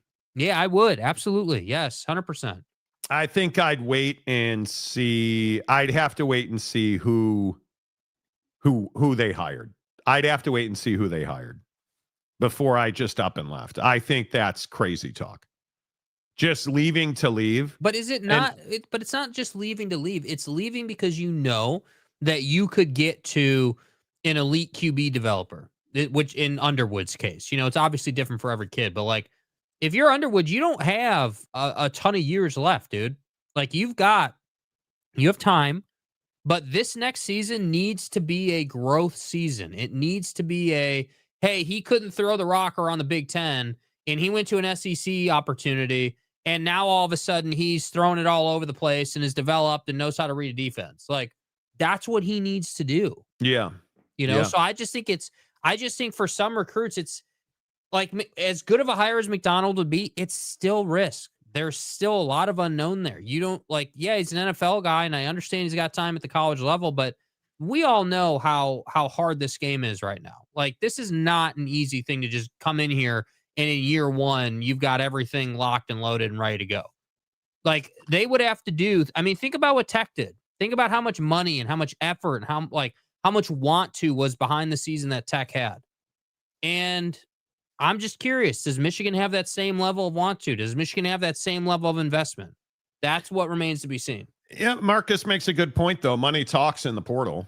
I mean, it does. It does. And they have it all, TJ Beck, people want Alabama to fail. They're just hoping for bad feelings of the past. I would agree with that. Maybe so, man. I would agree with that. Yeah, maybe so. Yeah. At this point, why does anyone go to Michigan? Because it's Michigan. Well, I think and that still matters. Yeah, I mean, are we talking about football players? Or are we talking about just people in general? Because there's a lot of reasons to go to Michigan if you're just average Joe looking to get educated. I would agree with that. Caleb Aylmore. Caleb, what's up, guy? Good to see you. Just got in. No surprise Michigan did this. It was all part of the plan to throw the dirt under the rug after the championship. Could be. Absolutely could be. And now, who will be the head coach of Michigan? Seriously. I just don't see Kalen DeBoer leaving Alabama for. Why? And I certainly don't understand why he's the obvious choice for Michigan. The head coach du jour. Yeah, I don't get that. On why? Seaman Demon James has arrived. Yes, and he came with songs. James, how do you do it, dude? How do you garner a nickname like Seaman Demon? How does that happen? Yeah. I hear they are looking at the Chargers coach to replace Moore. Hadn't heard that about Jesse Minter. James just came in. Easy. We're talking about Sherrone Moore here. Sherrone Moore didn't just cheat on his wife. He has 3 kids. Yep. Scumbag. This is what happens when you think with your little head instead of your big head. And you know this. The biggest load that we've seen. You got dumped by a Walmart manager. You're well aware of what happens. Yes, and I appreciate you being here and educating us. I mean, your perspective as someone who's gone through this type of thing is really invaluable. It just tells you the type of person that Sherrone is. When you have 3 kids, it's what I always say. You don't get to do what you want to do. Yeah. No, you don't. Chewy, I am not reading that paid comment. Christopher says, call Jed Fish. I'm sure they will. Chewy, do the advocates handle divorce cases? Can you believe? This is one of the things I'll never understand. Yes, and I see all the comments about how beautiful she is. Totally get it. One, Jake, what have I always said about hiring women around men? It's dangerous. Can't do it. Yeah. We can't control ourselves as dudes. It's how many times in history? We can't control ourselves as dude. Time and time again. You have 3 kids. You have 3 kids. And again, all you're doing is destroying whatever is left of Michigan football's legacy. Because now this story never goes anywhere. Now this story stays, and unfortunately, it's in triplicate. It's brutal. It's absolutely brutal, in my opinion. Not really Sherrone Moore's fault. When they recruited him, they said, come to Michigan. So he did. Dude. Bro.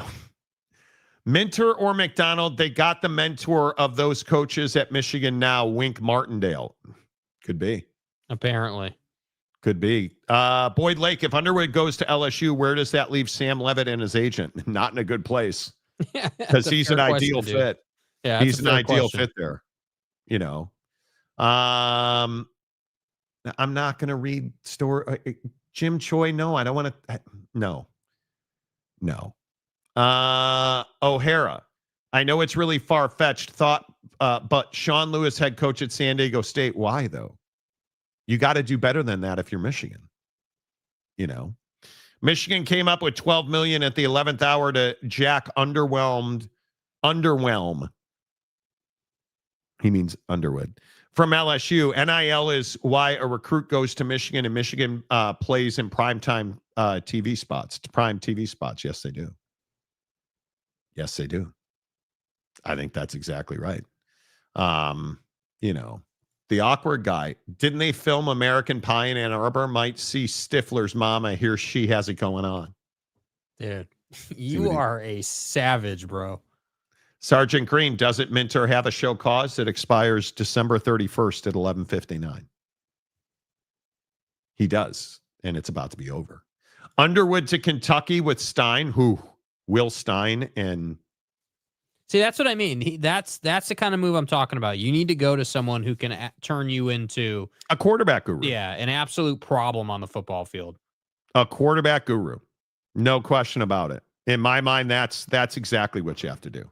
Yeah, completely. You don't leave unless someone has already been calling you. Don't jump unless you have somewhere to land. What do you mean? Like, and who are you referencing? Underwood. People go to Michigan because they have one of the best stadiums. No, they don't. No, they don't. No, they don't. Michigan does not have one of the best places to play football. No, they do not. If you've ever been to the Big House, you know it's not even a great place to watch a game. You have to have the right ticket in that place. That nobody's going to Michigan. Nobody plays football at Michigan to play at the Big House. Maybe if you're a Detroit kid or an Ann Arbor kid or a Michigan kid, like nobody goes to Michigan for the Big House. Nobody. But how dedicated is Michigan to winning? That would be the question I would ask after the scandal. Truth. Well, I hope they don't get divorced. I mean, they have 3 kids, man. Like, that's brutal. I don't know. I maintain that it's one of the cardinal sins of any relationship, man. If you're gonna you have 3 kids, you're gonna cheat on your wife. I mean, that's you've made your bed. That's I don't know how you in good conscience do that. Yeah, I don't know. That would be. Yeah. Sherrone Moore entered the wrong portal. Wink Martindale mentored both Minter and McDonald at the Ravens. He did. Honest question: would Dan? How do you do this? I mean, is this a serious question, dude? Like, really? Are you just trying to throat coat Jake? Yeah. Is that what this is? Like, stupid ass question. Yeah. Like, what is this a genuine question, James? Why would Dan Lanning leave a far better situation where he will literally never be fired when he was offered the Alabama job and then declined to interview at LSU because he said he had unfinished business? Like, why would you, Makes is no that sense. really an honest question? No, I'm not reading your paid comment. Okay, let me at least just go look at what the paid comment was. 2:56 p.m. if you guys want to go back and read it.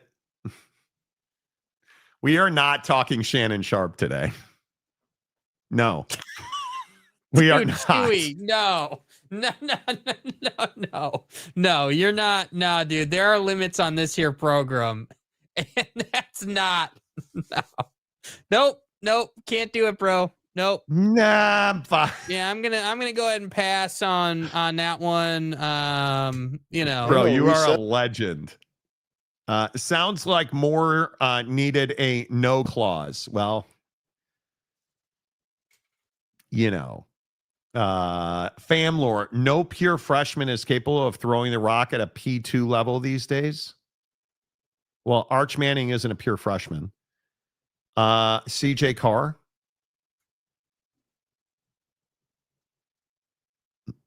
Nothing? Okay. Like, come on. Freshman quarterback. Come on. They go to Michigan for the poontang at Michigan. Stop, dude. Stop. TJ Beck. Damn it, James. Back to the rectory with you. Stop firing up Monty. Yeah.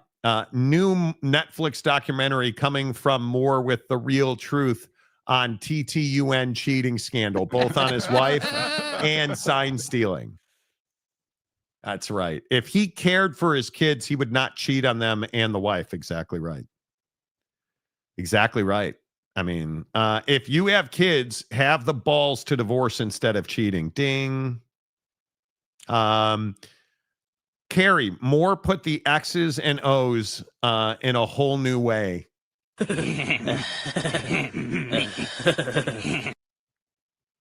You're not wrong. Michigan has one of 8 stadiums. Who cares? Who fucking cares? Who cares? Bro, who cares? Nobody cares. Nobody cares. It's not a good... Have you ever been there? Have you ever been to the big house to watch a football game? Do you know what that's like these days? Like, it's not as good as Alabama or Texas A&M. No, you don't say. I don't give a big fuck. Who hurt you that you aren't? Did you get like physically assaulted at a stadium? And so now it's just like baked into your bum that you have to. Oh man, I've got mud butt. Well, if you go to the bathroom at the big house, it's instantly a solid log, Monty. Like, do big houses like fix your appendix? You go to a stadium with 100,000 seats, Monty, the appendix feels way better, bro. Like,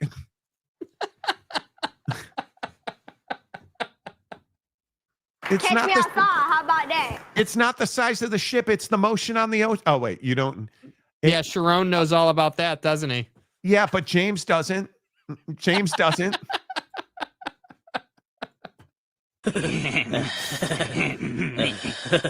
Like, bro, help me. Help me help you. Please. Monty, listen. I think you're a loud swallower, too. You're like that guy that's like, let me tell you, I was at Buc-ee's today. Bro. Monty, have you seen the Cotton Bowl? Sorry if you're offended by that. Go get in the Civic and drive to the big house. Until there's nothing to talk about. Listen, there's a couple questions here for you, Monty, about what just took place. Dude that abides would know, did Monty just call James a swallower? And with all due respect,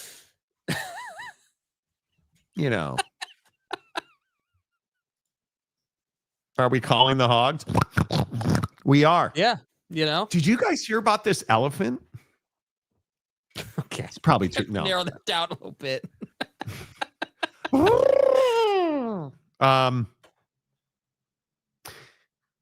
So they figured out, I was watching Bad Friends, and then I went and jumped on the internet and read about this, and it's true. Do you guys know when an elephant does the nose out of its thing? The trunk. Yeah, the trunk. Same thing. Yeah. That they're actually, they believe that is them calling their friends. So that'd be like me being like, hey, Jake, right? Okay. So they wanted to do an experiment. And they recorded the roar of this elephant. And then removed the elephant from the area. And then went back and played a recording of the elephant's. That was more Jetsons. They played the elephant's roar, and all of the elephants came running back. And then apparently this one elephant would not leave. Oh, that's right, because they figured out that the elephant that they were playing the recording of had died. Oh my God. So the elephants hear. The elephants hear the. And they're like, oh, Jimmy's back. Jimmy's back. Fucking Cole Beasley. Then it turns out Jimmy's not back. And this elephant, they think this elephant was depressed. Oh. Because you cock tease this elephant by playing this other roar. How do people have this much time? How can I get paid to play the sound of a apparently deceased elephant? Get paid to do a scientific experiment where you play the roar of a dead elephant and it pisses off the other elephants and leads one to being depressed. Now they know that elephants communicate verbally to each other. Wow. I think it's amazing. Man. You know, Roll died. Exactly. Does this story lead to an Alabama joke? It doesn't. Hi, I'm Bobby Mom. Bobby Mom. More like Bobby Dad. Iconic. Bruh. Andrew calls Bobby by saying, I'm Bobby Lee's mom. Bobby Mom. If you guys don't watch the Bad Friends podcast, you're crazy. It's so good. Look at that emoji. Look at that emoji, you guys. That's so good. Just another day at Mishacheat. Exactly. Bruh. Exactly right. All right. If you're just tuning into the Monty Show, huge day of news. There's also another really big story that we need to get to. Maybe not. Maybe we do Michigan sucks the entire show. But Michigan fired football coach Sherrone Moore for cause today. Let's detail why. And we'll tell you all about it after this from the advocates. Injured in an accident? You may be entitled to a bigger settlement, up to 3.5 times bigger. Your initial consultation is 100% free, and we don't get paid unless we win your case. No matter the accident, we are here to help. The advocates will fight for you because you deserve clarity. You deserve justice. You deserve guidance. You deserve an advocate. Contact us today. Indeed, you do. The advocates at theadvocates.com, you guys. I cannot emphasize enough that you cannot trust your insurance company. And we talk about this routinely, and I tell you all the time, I hate insurance because you pay your premium. And it'd be different if you paid your premium every month. Hey, I got in a car accident. Yep, no problem. Brand new car. Here are the keys. By the way, here's a check for your glasses. You broke your leg. Here's X amount of dollars more. You know, like on Landman, when they just cut you a check for $250,000. You know, that was in the script of one of the most overrated shows I've ever seen called Landman. Shut up. You know, Jesus. But it'd be different if that's how insurance companies acted. It's not how insurance companies act. Insurance companies want to pay you as little as possible, if anything at all. You need somebody who's fought the insurance companies, and you need somebody who's beat the insurance companies. When you've been in an accident, maybe you got hurt at work, maybe you got in a car accident, maybe a semi-truck swerved into your lane, maybe a distracted driver ran a red light, knocked you off your bicycle. You didn't deserve that. You do deserve an advocate, somebody that will fight for you. Get to theadvocates.com, chat with an injury attorney right now.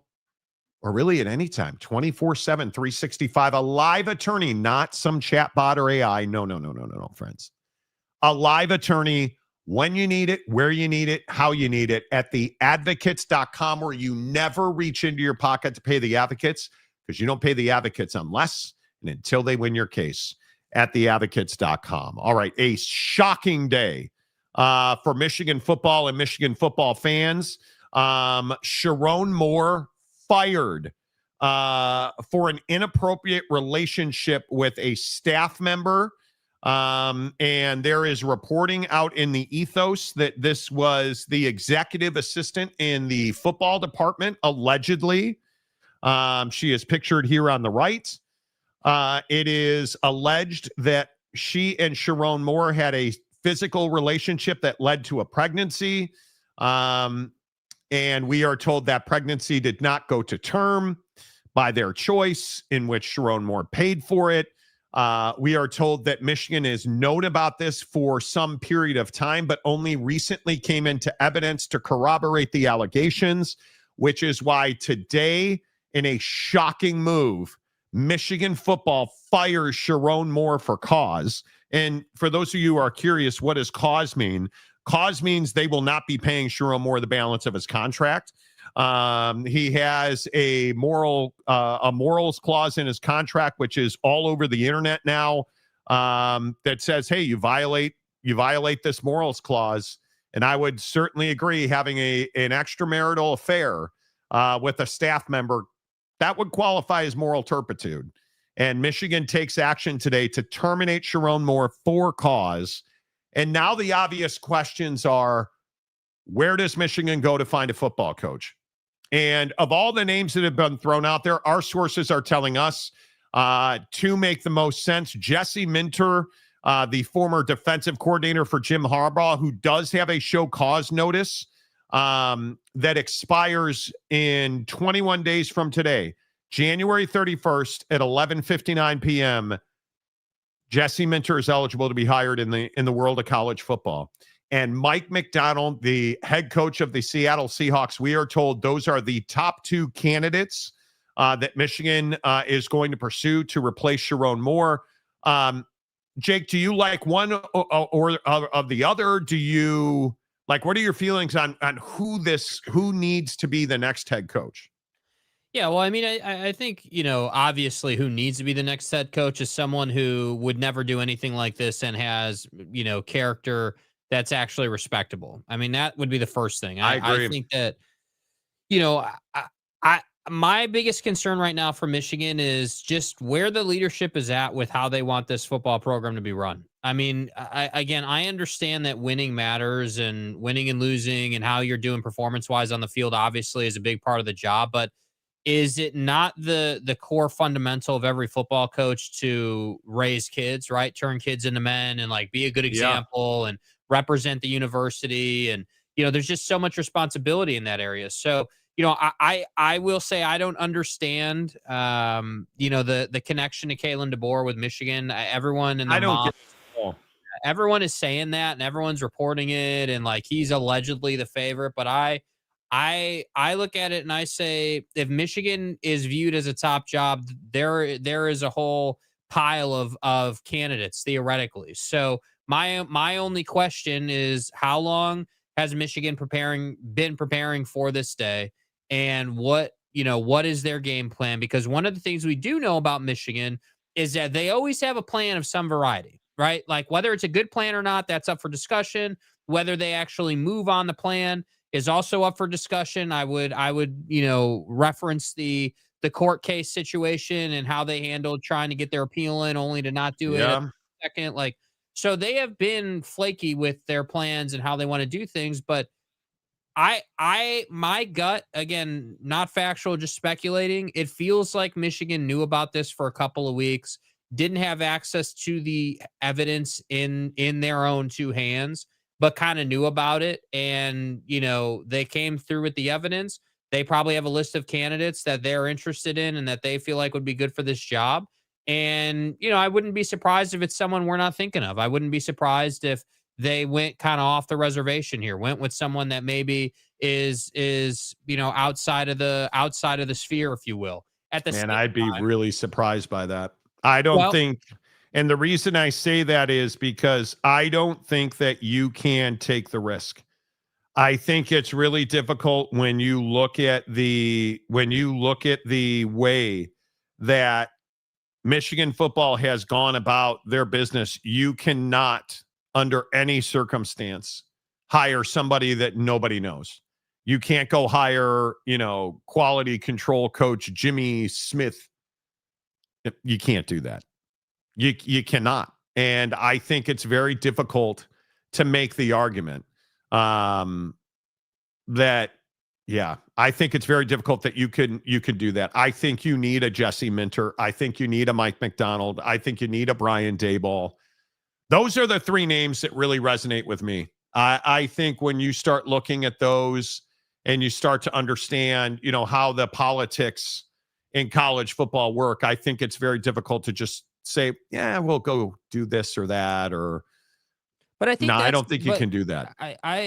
Maybe you can't do it, but they've shown a propensity of doing that inside the football department. They've said, like, the reason they're in trouble for things is because they haven't been hard enough on little stuff, and I think that whoever you hire here is going to give us a real good idea of where the brass at Michigan is at with everything.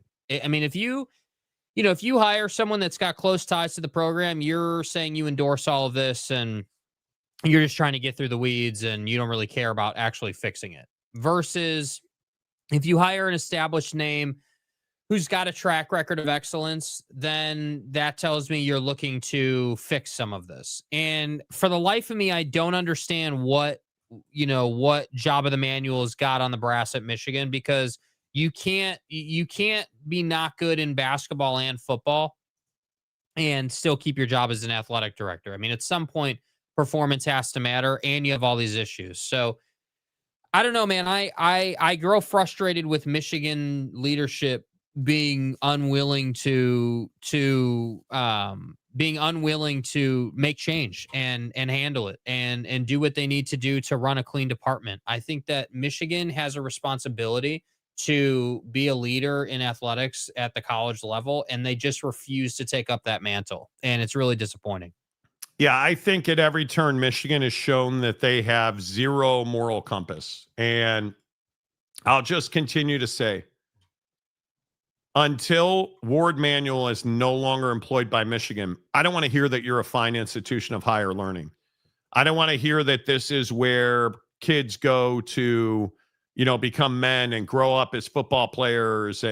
That's just not factual, because you're never going to convince me, to your point about the judge and the bench, and you're never going to convince me that you had a former Michigan football player as your judge, and then you decided to pull back the restraining order for Jim Harbaugh. You decided to not fight it because you were going to lose, even when you had a Michigan football alum on the bench, a Michigan law grad, a guy who played football at Michigan and went to the law school at Michigan. And he was going to hear your arguments. And you said, no, we're good. Come on. Reporter talking to Michigan AD, who are you bringing in as a new head coach and assistant head coach? He replies, bring me Solo and the Wookiee. Mm-hmm. Could be. Big John Buck. This doesn't even touch the student and professor that were arrested by the FBI on bioterrorism charges. No, it doesn't. It's wild. Big Blue Horses. Can you imagine the Moore countersuit? Michigan let all these issues go, let Harbaugh walk free, took no action, and this is where you draw the line. Moore self-penalized himself at the beginning of the season, then really penalized himself at the end. See what they did there? Extension. Little late to coach firing when jobs were opened, have hired others that could have taken the Michigan job. Well, yeah, Michigan didn't care about that, though. Yeah, you don't fire somebody because it's convenient. You fire somebody because it's the right thing to do. Yeah, and I would double down on that and say that Michigan could care less about what candidates are out there because they have access to everybody. So whether it's late or not, you're not wrong, Daniel Dixon, that it is late. You're but not wrong at all. Yeah, you're not wrong at all. But what I would say to that is Michigan is one of the few programs that doesn't have to care because they'll always be able to get talent. And hey, maybe it impacts their portal performance. Maybe, obviously it impacts recruiting on some level. But again, whoever you hire the first year, the first season they coach doesn't even matter. You're just building the program for probably the first 2 seasons. And then that third season needs to be Big Ten championship material. So, I think that's, again, I'm a big believer that it is the process now in college football. Hey, you fired your head coach. Hey, okay, well, when's the next portal window and what's the best way forward here? Okay, well, the next portal window is literally next month in a couple of weeks. And the best way forward here. Yeah, the best way forward here is let's not worry about the portal so much. Let's worry about getting a good candidate in here. Somebody who we can work with for 5 to 7 seasons at a minimum, and we'll get the portal figured out. That would be my mentality. Be the football coach at Michigan. Yeah, someone who can. And again, this is where, and I feel like this is really the conversation with Michigan. Like I'm here for the Sherrone jokes and the Jim Harbaugh flack. I'm here for all that today. But I really do think the conversation is that, like, where is Michigan leadership at with all of this? Because I still maintain Sherrone cheating on his wife allegedly, and getting fired. To me, that now is not even the biggest part of this. The biggest part of this is where does Michigan go from here? And at what point do they put a stop to all of this, just debauchery? Again, I agree. You can't be an institution of higher learning and a maker of men if you're endorsing cheating and you're endorsing violating people's privacy and you're 100%. endorsing suppressing people's First Amendment rights around certain arguments politically. And then you're endorsing infidelity in marriages. I mean, how are you going to sit here and give us some speech about it? So again, if you hire a Michigan man, to be the head coach, you're telling me you're good with all this. But if you take your time and you hire someone that actually has credentials and, makes legitimate sense, then I feel a little better about that. And I will say what I said earlier in the show, and I know it's not popular. Michigan deserves better than this. And at what point does Ward Manuel get fired because of the terrible basketball program under his watch? At what point does he get fired because, God damn, what is going on in football? How many scandals? How many claims of abuse? How many extramarital affairs? How many NCAA level ones? Repeatedly. Multiple egregious violations, multiple coaches terminated, over and over. And that doesn't even talk about Matt Weiss.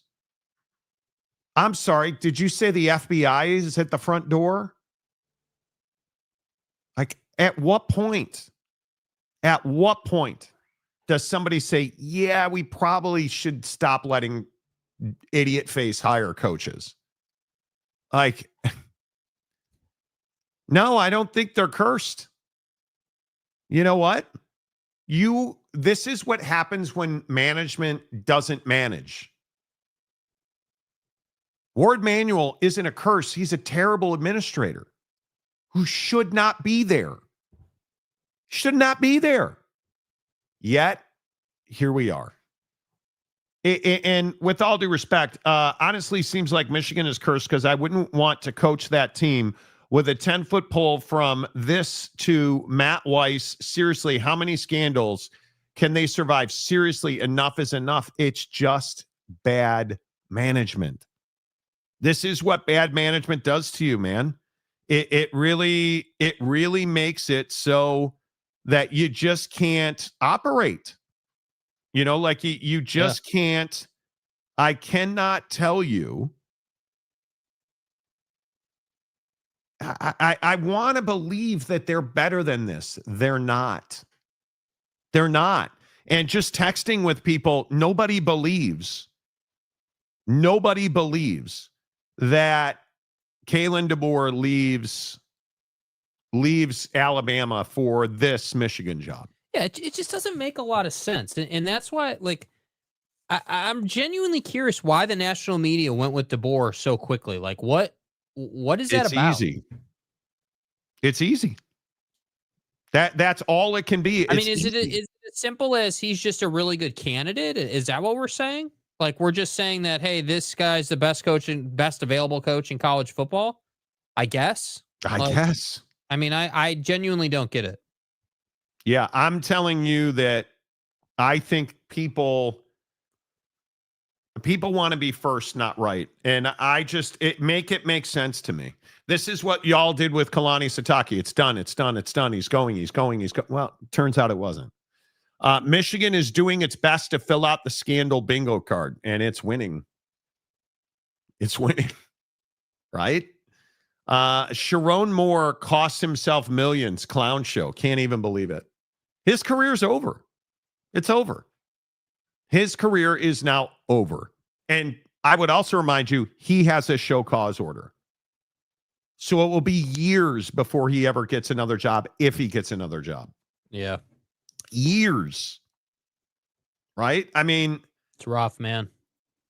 Yeah, it is. Johnny Gonzalez, this is what I would expect if you let a Ohio State super fan in to be the buck stops here guy at Michigan. Like, it's wild. It is so wild. Dude that abides. Hey, Monty, at least Notre Dame pulls out better than Sherrone does, I guess. I mean, stop. I'm so tired. I'm so tired of getting texted and stop asking me about Notre Dame. Oh, Monty, are they going to leave the ACC? Listen, do you guys understand? And I know that you're going to say that I'm just being a red ass, and I don't want to talk about the ACC, who hates Notre Dame. What was the ACC supposed to do? Was the ACC just supposed to be silent when Miami was sitting on the fence? What if Notre Dame had gotten in over Miami? What are the repercussions for the ACC? Tens of millions of dollars. Gone. Fairy dust. Gone. What if Notre Dame gets in? How much money is the none? What if Miami gets in? Tens of millions of dollars. So are we supposed to think the ACC was going to root for Notre Dame football who refused to join their conference? Fuck no. Should Notre Dame have joined the conference? Absolutely not. But what Pete Bavacqua shouldn't be doing is ripping the ACC and Brett Yormark teeing off on you because you won't stop ripping the ACC. Yeah, deservedly so. Right? I mean, come on. Deservedly so. Come on. Yeah, I mean, I don't know. I don't know why good old Petey Boy is so about it. Like, why are you still talking about it? Why? Like, what do you like? Let me get this right. And again, I understand that Notre Dame's got a case here on some level, but let's just review. So you don't have to share TV deal money with anybody in your conference because you're not in a conference. So you don't have that dynamic. You're bringing in all that cash. You bring in all the cash from any CFP shares that you would get, right? So you don't have to share any of that money. And now you're contractually in a situation where you're guaranteed a spot if you're top 12. Stop running your mouth. Like, win football games.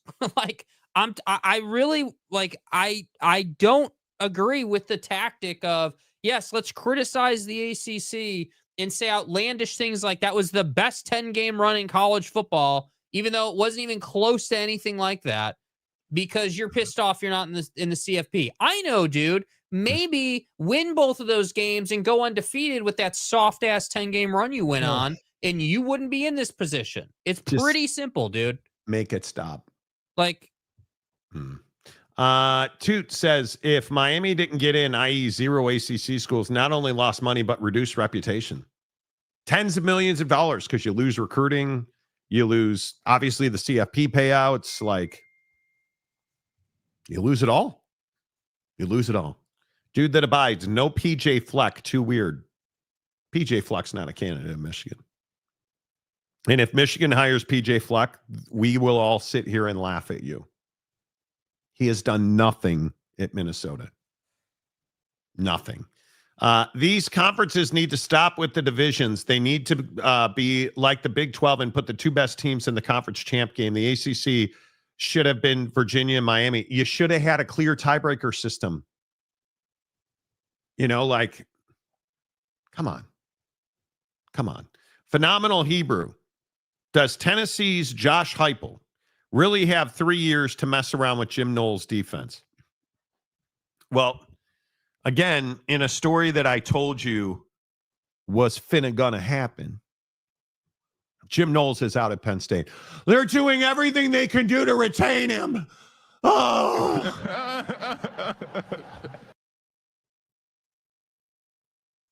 Really? Jim Knowles was a problem, not a solution. And I think the biggest problem for Tennessee, if you didn't hear, Penn State is negotiating a buyout with Jim Knowles. They want him gone. And Jim Knowles is allegedly going to Tennessee to be the next DC there. And it's not a question of, is the guy a good defensive coordinator? He is. He's not fun to work around. Ryan Day's a fraud. Nobody likes Ryan Day. I remember that narrative when Jim Knowles left. How did that work out? I get it. I get that. Turns out it wasn't Ryan Day or his brother. I think Jim Knowles is a hell of a defensive coordinator. Good coaches don't hop around like they're playing a game on the playground. You know what I mean? Yes. There's a reason Jim Knowles is job hopping. There's a reason Matt Patricia's not. There's a reason Peter Kwiatkowski at Texas is not. There's a reason Kalen DeBoer is not going to bail on Bama after 2 years. Because you just don't do that. No, you don't. You don't do that. Right? Like, it just is wild to me. It really is wild to me. Chewy Gonzalez. Oh, I read that one already. My bad. Toot. Michigan renamed stadium the Bone House, bro. Macaque.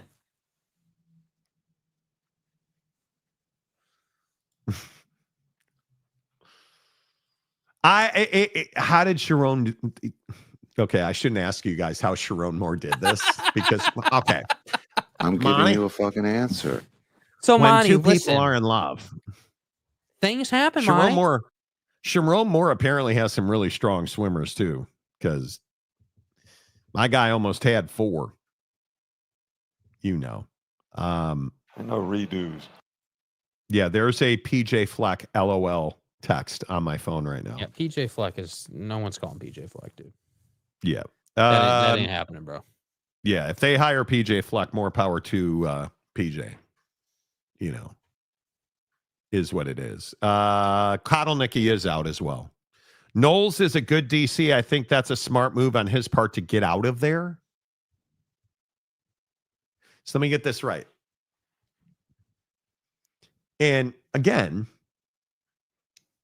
maybe today's a day off for James. Because we all know that the only thing that makes Michigan a good football program is their stadium. Let me get this right. If you're a good defensive coordinator, you need to get out of there at Penn State. That's what we're saying now? Apparently. You just hired Matt Campbell, one of the better defensive guys, and you don't want to work under a defensive guy if you're... It has nothing to do with him, quote, getting out of there. What it has to do with is they don't want him there. And finally, the Knuckle Deep Boys are actually making good moves. In my opinion, Mikkel Schwinger, best run by margin is what he said. What did I miss? No, that's not what. No, whoa. That is not what Bavakwa said. You need to confirm. Are you saying that Bavakwa said it's the best 10-game run by margin? Sir, that's not what he said. We were shocked I would say mystified by what happened on Sunday. And just, you know, where my head and heart go, and I know Marcus feels the same way. You just feel for those student athletes on our football team. You know, as I said yesterday, as I said on Sunday, we felt we did everything we could over the course of the season. You know, we lost our first 2 games. We're not hiding from that. We lost against a really good Miami team. We lost a nail biter against Texas A&M, 2 great teams by a total of 4 points, and then we did everything we needed to do. We had one of the most dominant 10 games runs in the history of college football. You mean margarine? Does he still work? Wait, I didn't hear him say by margin. I don't know. I don't get it. Yeah, I don't know. Yeah. You are right about the Matt Campbell hire. I think, except LSU, Penn State made the best. They only hire the best people, James. Yeah, James, why are you brown nosing? Like, because he knows he's having a really bad day. He's having a bad day. Joey says Jake irritated now. LOL. Well, it's just so clear. He didn't say by margin, man. He said best 10-game run this season by Notre Dame. Yeah, like, what do you mean, dude? I'm sifting through all that. Oh, there it is. I'd take Gruden at Michigan. I like it. Gruden, LOL. Shocked as in like the Iraq? I mean, something like that. Yeah. Yeah, dude. Good defensive coaches that are red asses tend to do better in the NFL. Red ass coaches tend to hurt college players' feelings and want to transfer. Not wrong about that.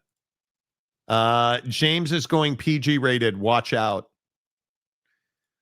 TCU James. Sherrone Moore told his assistant, I'm going to kiss you like mommies and daddies do. Dude, what is wrong with you? Right? Like, what did you take cough syrup today? Is that what this is? Is that what this is? Is this like mommies and daddies do and Walmart managers? Allegedly. Chris says, Monty, when a man and his employee are in like, he asks her to take dictation and then macaque. Big Blue Horses. What about Fitzgerald from Northwestern? Cut through the haze. He could fix Michigan. He got hired. He got hired. That mommy and daddy line by James has me all bricked up. Bro, you guys, dude. Mommy, please take me home. Oh, man. James, more power to you. One of the best 10-game runs in the history of football. Indiana gives him a side eye. Like, what football are you talking? Are you talking about English football? Did you take cough syrup today? It's a legitimate question. Justin Spiro's reporting Moore has been arrested. Yes, he is not. Yes, he is. On what charges? Is that true? I've been waiting for other outlets to report on it. What in the world? What is this about now? I don't. Arrested for what? Doesn't say anything, dude. That is, I would be careful with that. I would, I'd be careful with that. I don't know that's, you guys tend to latch on to stuff. Yeah, that's going to have to, the national media is going to have to pick up on that before I'm willing to say the dude was arrested. Yeah, we need to know. We'd have to know what that's about. And if he really was arrested. Because that doesn't seem like it. What are we arresting him for? I mean, I don't know. Does not include. He's in on it. He's saying this would be the 7th Michigan football staffer arrested since Jim Harbaugh arrived in 2015. What could he possibly have been arrested for? Like, I'm really hesitant. You know. Yeah, I don't know. I'm not going to sit here and say dude has been arrested yet. I think that we need to wait and see like what, what's going on. Yeah.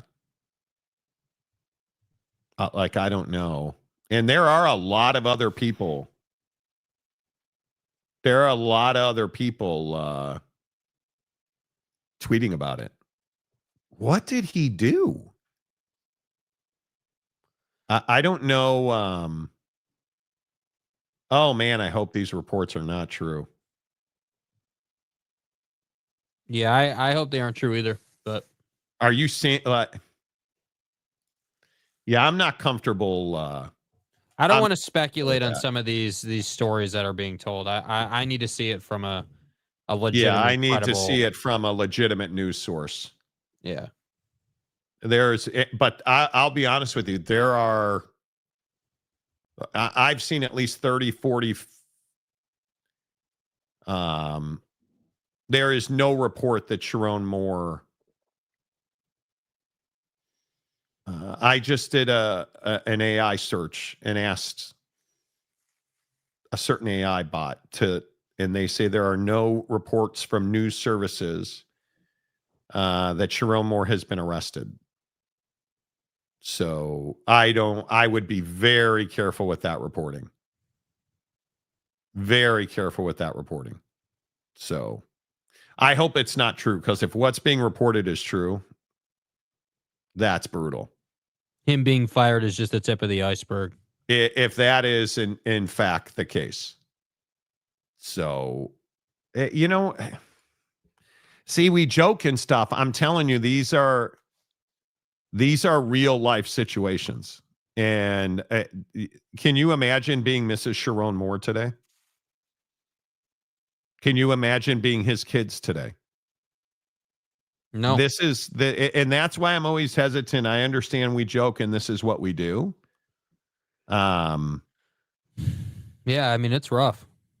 It's really rough, man. And I don't know. I'm really curious. Like if this whole arresting thing turns out to be anything, that's a whole new side of this situation. But I'd be a little surprised. I'd be very surprised if that was in fact the case. And I hope we don't ever get a confirmation of that. I mean, it's just, and I wouldn't be joking about it. Let's be better than that. Yeah. Let's be better than that. I think we need to be much better than that, because this is somebody's life we're talking about. And the reports that are out there about why he was arrested are really, really serious. Really, really serious. But man, I'm just telling you, as men, we do so many stupid things to ourselves. Man, I hope that's not the case.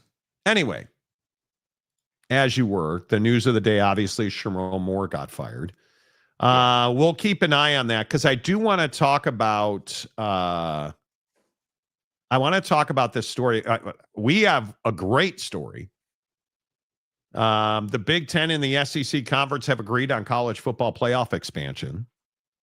You know that, and maybe this is just a terrible day for the Big Ten. The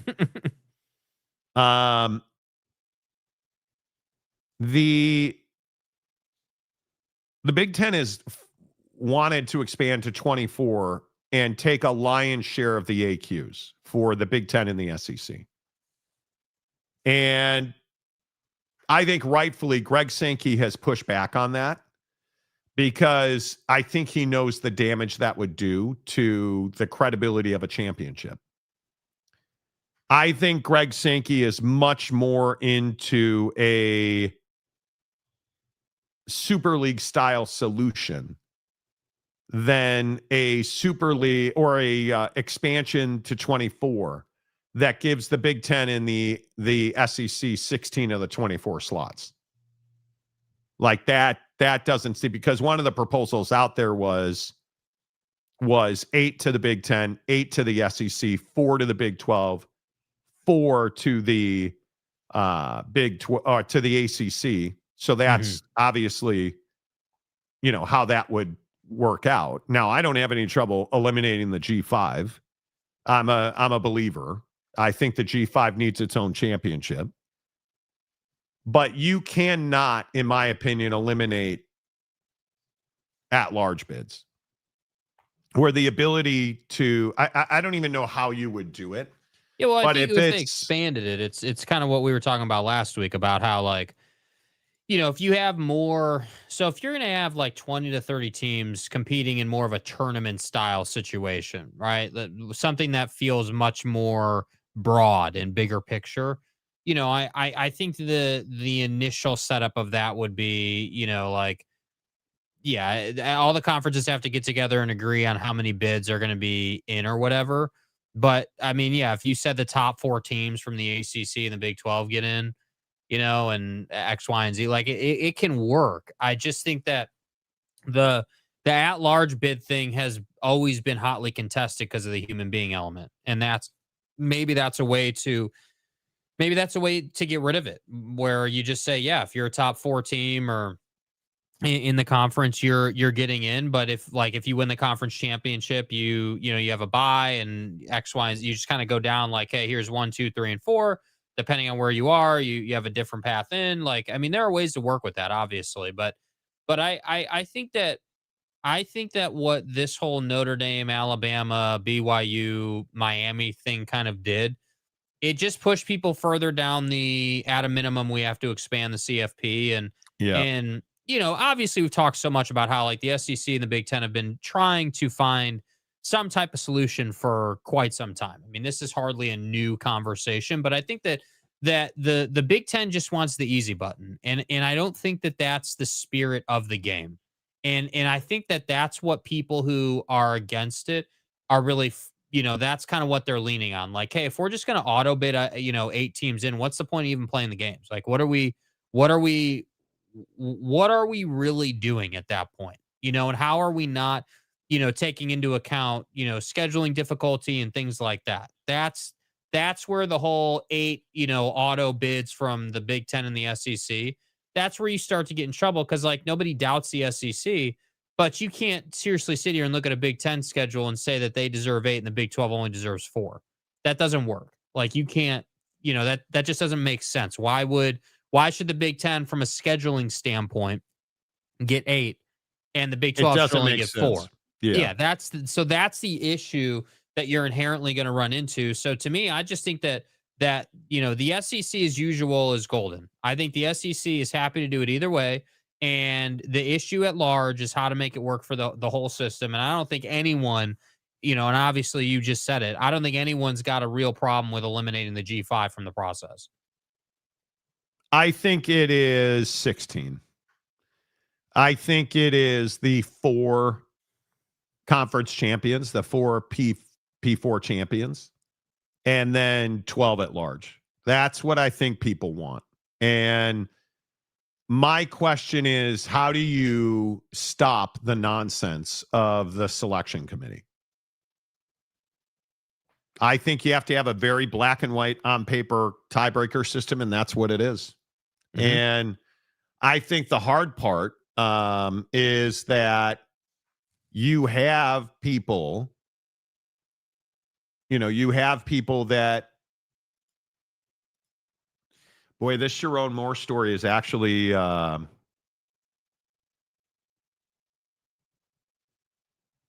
this Sherrone Moore story looks to be true. And I hope it's not. And I'm waiting for a news source to confirm it. But there is a large account who is a lawyer who is tweeting about it. And that is not something small. So if that's the case, man, this sucks all the way around. That sucks all the way around. That's wild. That is wild. We'll see. Man, can I ask if this crash out's true? This would be one of the single biggest ridiculous crash outs we have ever seen in the history of this country, where you have a man of affluence and power absolutely tank. And if this arrest story is true, God almighty, this would be one of the most horrendous ends to a man's career that we have ever seen. That would be incredible. I have no idea how you even explain that. Again, who knows what happened, man? I really don't know what else to say about it until we get confirmed reporting on it. I mean, I don't know. I haven't seen anything new. I haven't seen what you've seen. But are we saying that this is somehow like a domestic violence thing or something, or what? Like, what's the speculation? But the speculation is that he broke into a home and threatened to harm himself. And so police were called. And it seems very ugly, and I hope it's not true. I hope it is not true. Well, I have to say, we've known Sherrone to be an emotional guy, and obviously this is not an easy situation. So I don't know. I don't know. I mean, I'm guessing we will get reporting by the top of the hour on this, one way or the other. If it actually happened. Actually happened, and that's why I'm skeptical, because there's a lot of people, we'll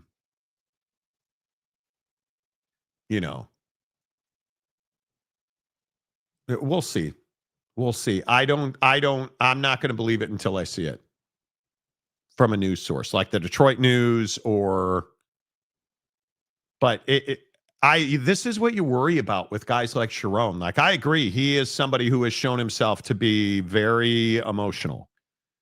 And I can't imagine the emotion that are running through I can't imagine the emotions that are running through your brain in this situation.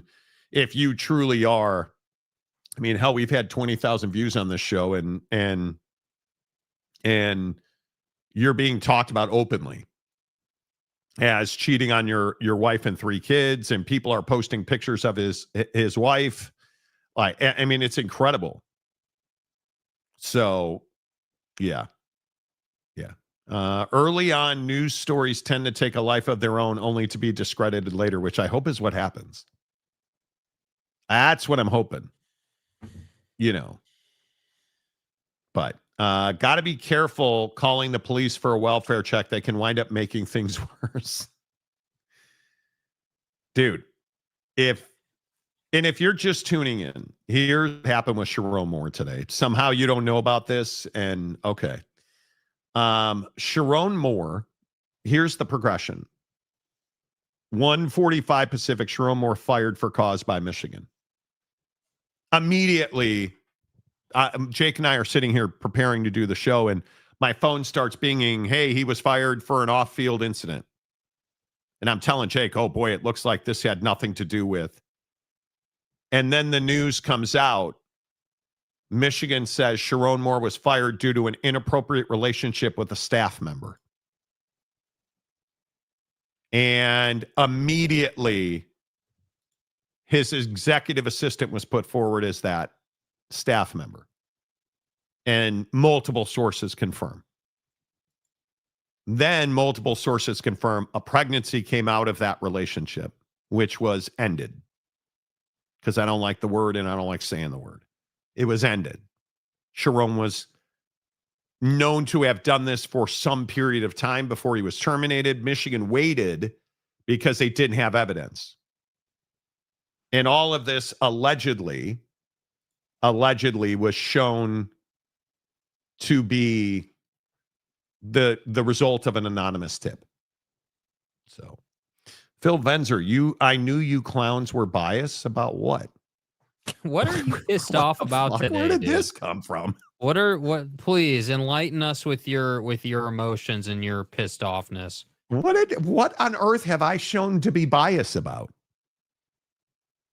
What on earth? Okay. Get Marcus back on the line, Monty. Like, what are we talking about? The Vatican hands team will win the national championship. Champions of the United States. We'll see. Phil Venzer, go on. I agree. We need more real info. And is this 10-11, Marcus? Yeah. I don't know. Let Phil vent. Phil Venzer, I'm all here for you to vent. Yeah, let's hear it, dude. Have at it. Sherrone, phenomenal Hebrew. Sherrone Moore's career is already over. You can't be black and get away with that. He thought he was Jimmy. Yeah, I'm not playing the race card, dude. I've seen a lot of that. And I think one of the things that I've seen today on a certain level is that exact narrative. And I think in our country, it's hard to get away from that. I don't think there's any question there's somewhat of a double standard, but there's all kinds of black and white guys and of all races who cheat on their wives. Just not many of them get plastered all over the sports world for getting a girl pregnant and then ending it. You know. Big Daddy Magic. Timothy is not a clown. He has a 96.2 credibility rating. Thank you. Yeah, Phil, what are you upset about, dude? Like, yeah, I want to see Venzer vent. Like, I'd love to know what I'm biased about. Oh, boy, some folks, there's some belief that this is true. Man, I hope this is not true. God damn. I hope this is not true. See, it's all, you guys, it's all fun and games when we're joking about football games. And I'm curious just generally with how this turns out. Typically when things like this happen, it moves faster than it's moving. Like when you hear like, hey, like this happened or that happened, you'll get national media guys say like, hey, he was arrested. Yeah. You know, they won't have a story, but they will tweet it. And then a story will come out like an hour to 90 minutes later after they have all the details. Right. But we're not seeing that here. And so I don't know. I mean, I do not want this to be true because I don't think it's funny. I don't think it's something to.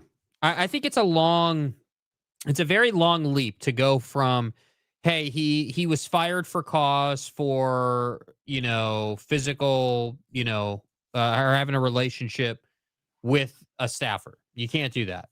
Okay, great. I get it. I understand that.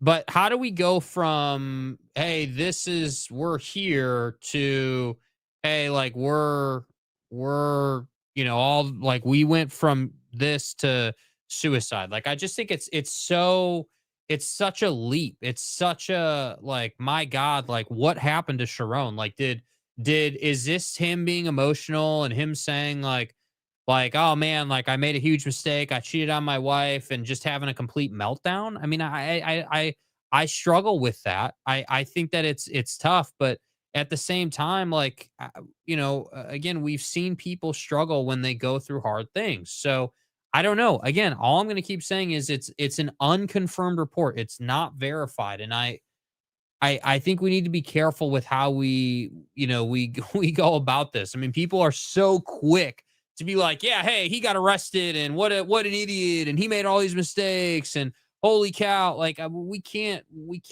do that, and I think the conversation still remains that Jim Harbaugh in Michigan entered into an agreement that ultimately wound up putting the school in a really difficult position, which ultimately led to Sherrone being the head coach, which ultimately led to this, these events taking place. And it's really, it's very unfortunate.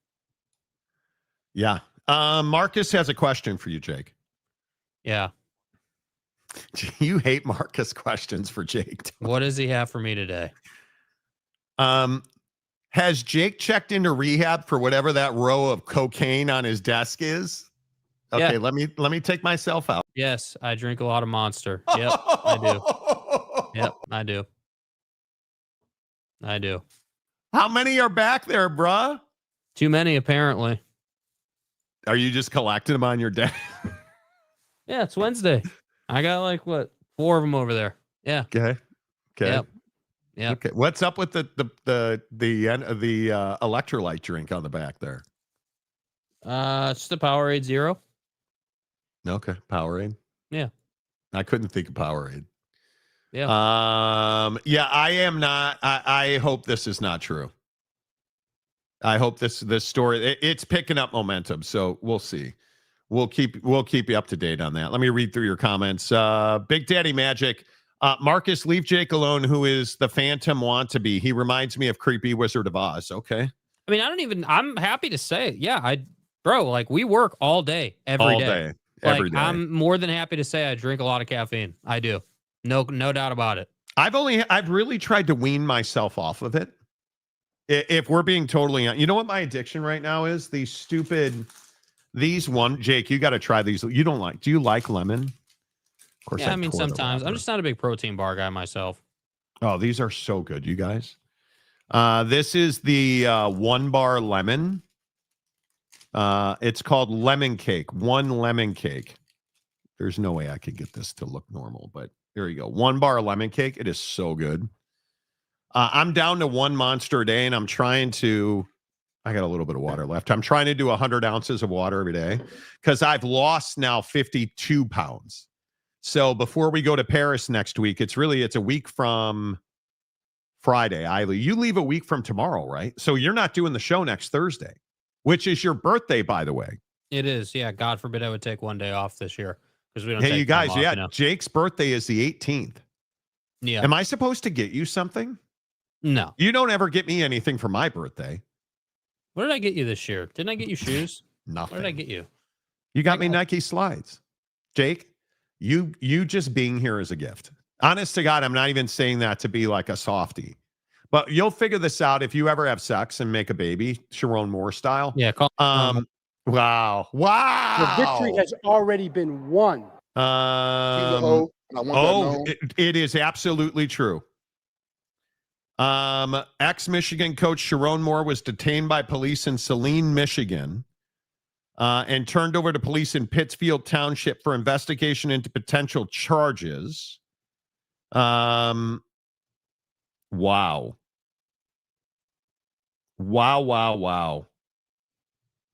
Sherrone Moore has been arrested.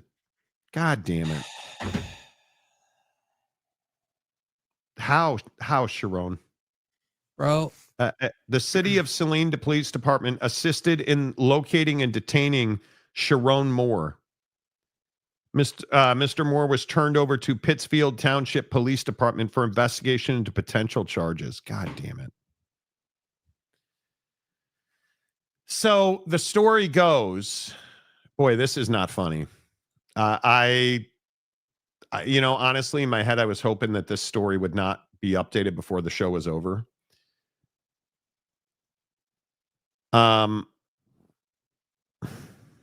So Sherrone Moore was fired today for cause. Sherrone Moore was fired because he had an extramarital physical affair with a staff member today. That came out today. He was fired. And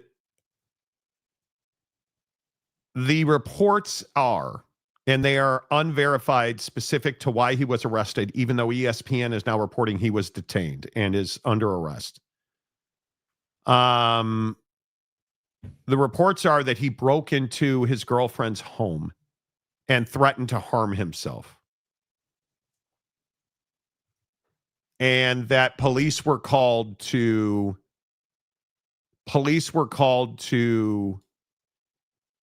essentially save him from himself. And this story is horrendous. And I in all seriousness, I hope he's okay. As much as I do not like what he did as a football person, and I hate what he did as a man here. Nobody deserves to go through this. Nobody deserves to do this. Nobody deserves to suffer this. If he truly did what is being reported, got arrested, and reports are that it was because he was harming himself or threatening to harm himself after breaking into this woman's home. He had a mental breakdown. And there's nothing good about this. It's not funny. And I would ask you, please don't joke about it. What do you do if you're Michigan here, Jake? Like, you have...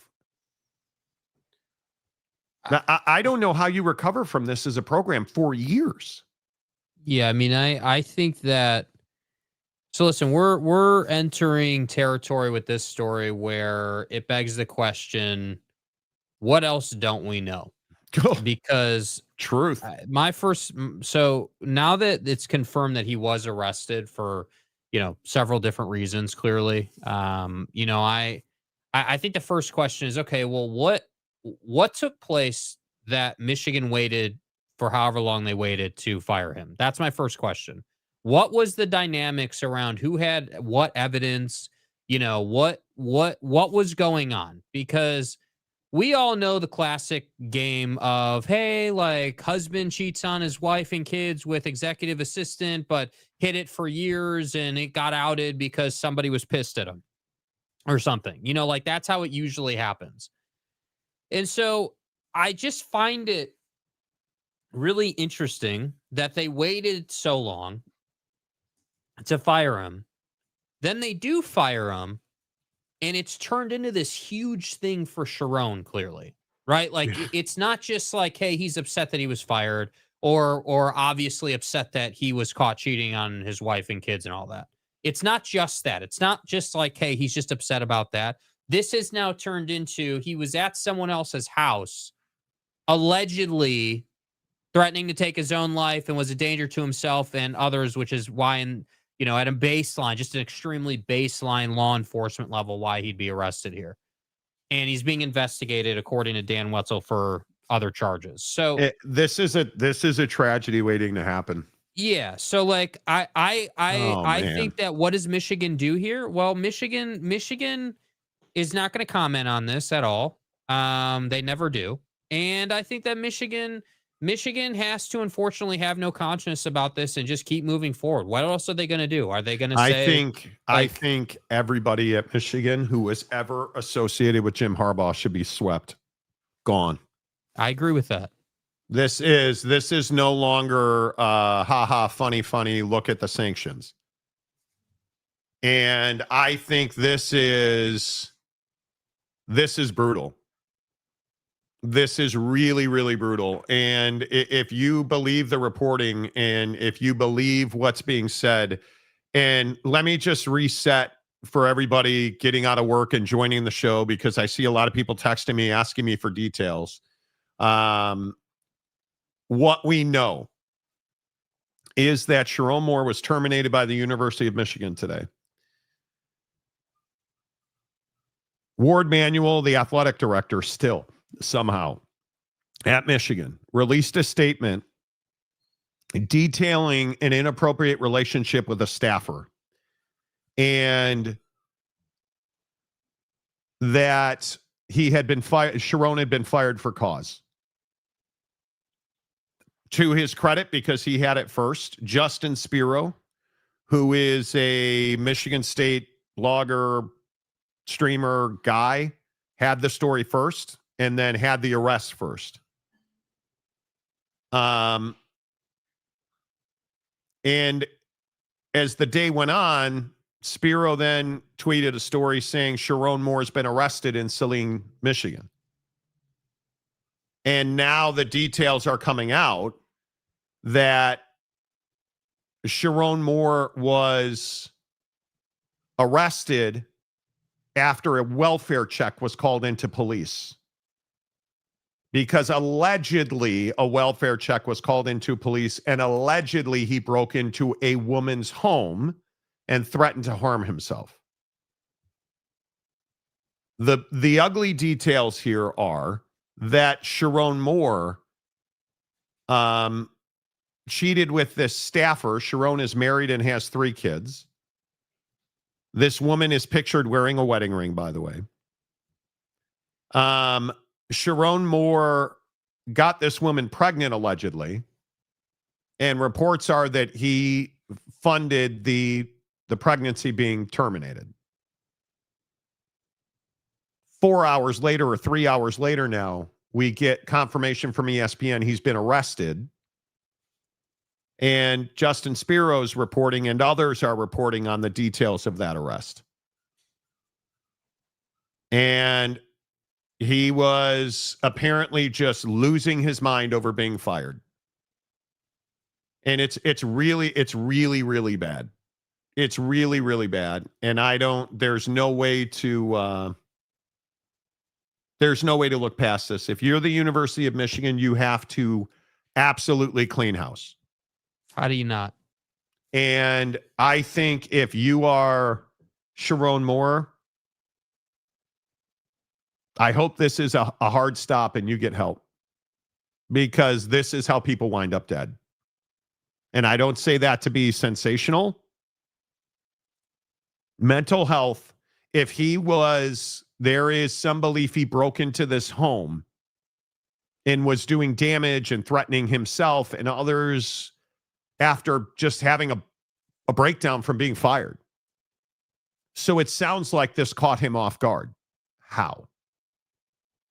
To which I just say, is brutal. That portion of the story is what would make the story.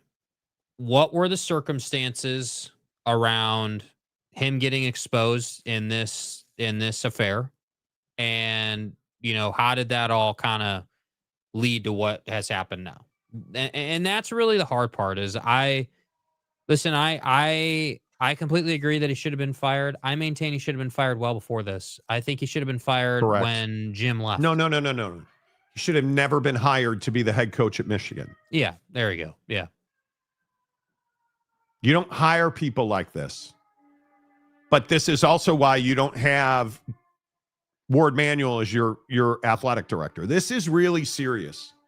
People's lives are in danger now. And I hope, as I say all the time, this is why we don't cover up mental health issues. This is why we don't take our antidepressants and anti-anxiety meds in alleys behind dumpsters. Guys like Sherrone Moore need help, and I hope he gets it. Right? Because, again, even if you don't care about Sherrone Moore, he's got 3 kids and a wife now. And then there's this woman he had an affair with, 32 years old. She's a grown-ass woman who made a decision. Just like Sherrone did. But, my God, how do you not change? How do you not make wholesale sweeping changes at Michigan? Yeah, I mean, I agree. It's entered territory where that kind of feels required now. You've got, required. It just it's goes required. Back, yeah, it just goes back to what we were saying earlier in the show before all this came out. Like, how long is Michigan going to be seen to be doing business this way? How long is Michigan going to be seen to be, allowing the culture to be like this? I mean, again, all jokes aside, dead ass serious. Maybe Sherrone Moore wouldn't be in this position if Michigan had made better decisions. And I think companies and businesses and schools, corporations, you have a responsibility to your staff. You have a responsibility to take care of people, not just financially, but with how you treat them, the promotions you give them, the opportunities you give them. I mean, hell, how many times we got a joke about on the show that, hey, like money, when people come into money, let's say, more problems are created for a lot of people, right? Like when you become a head coach at an institution like Michigan, there's a lot of responsibility there, man. There's a lot of privileges you get. There's a lot of, it's just a different lifestyle at that point than being a DC, an OC, a special teams coach. Like it's a totally different gig, and I guess it goes back to this foundational idea that you hired Sherrone Moore to be your head coach to take you through this dark time when he had no business being a head coach. That wasn't his, he was not the coach in waiting. That's not who Sherrone is. That's not what, the only reason you hired him to be the head coach is because he was the guy that filled in while Jim was suspended during those games. And then Jim ends up leaving and you just kind of threw the Band-Aid on this thing. So the real question is if we're really getting down to brass tacks, how long did this relationship go on? That's number one. Number two, how long had people known about it? I'm seeing varying reports that they knew about it for 2 weeks to up to several months. They took some folks are saying they took his phone. They surprised him, allegedly. They surprised him in his office 2 weeks ago and took his phone as part of this investigation during the season. Michigan did. Michigan's a team of Michigan executives took his phone from him 2 weeks ago.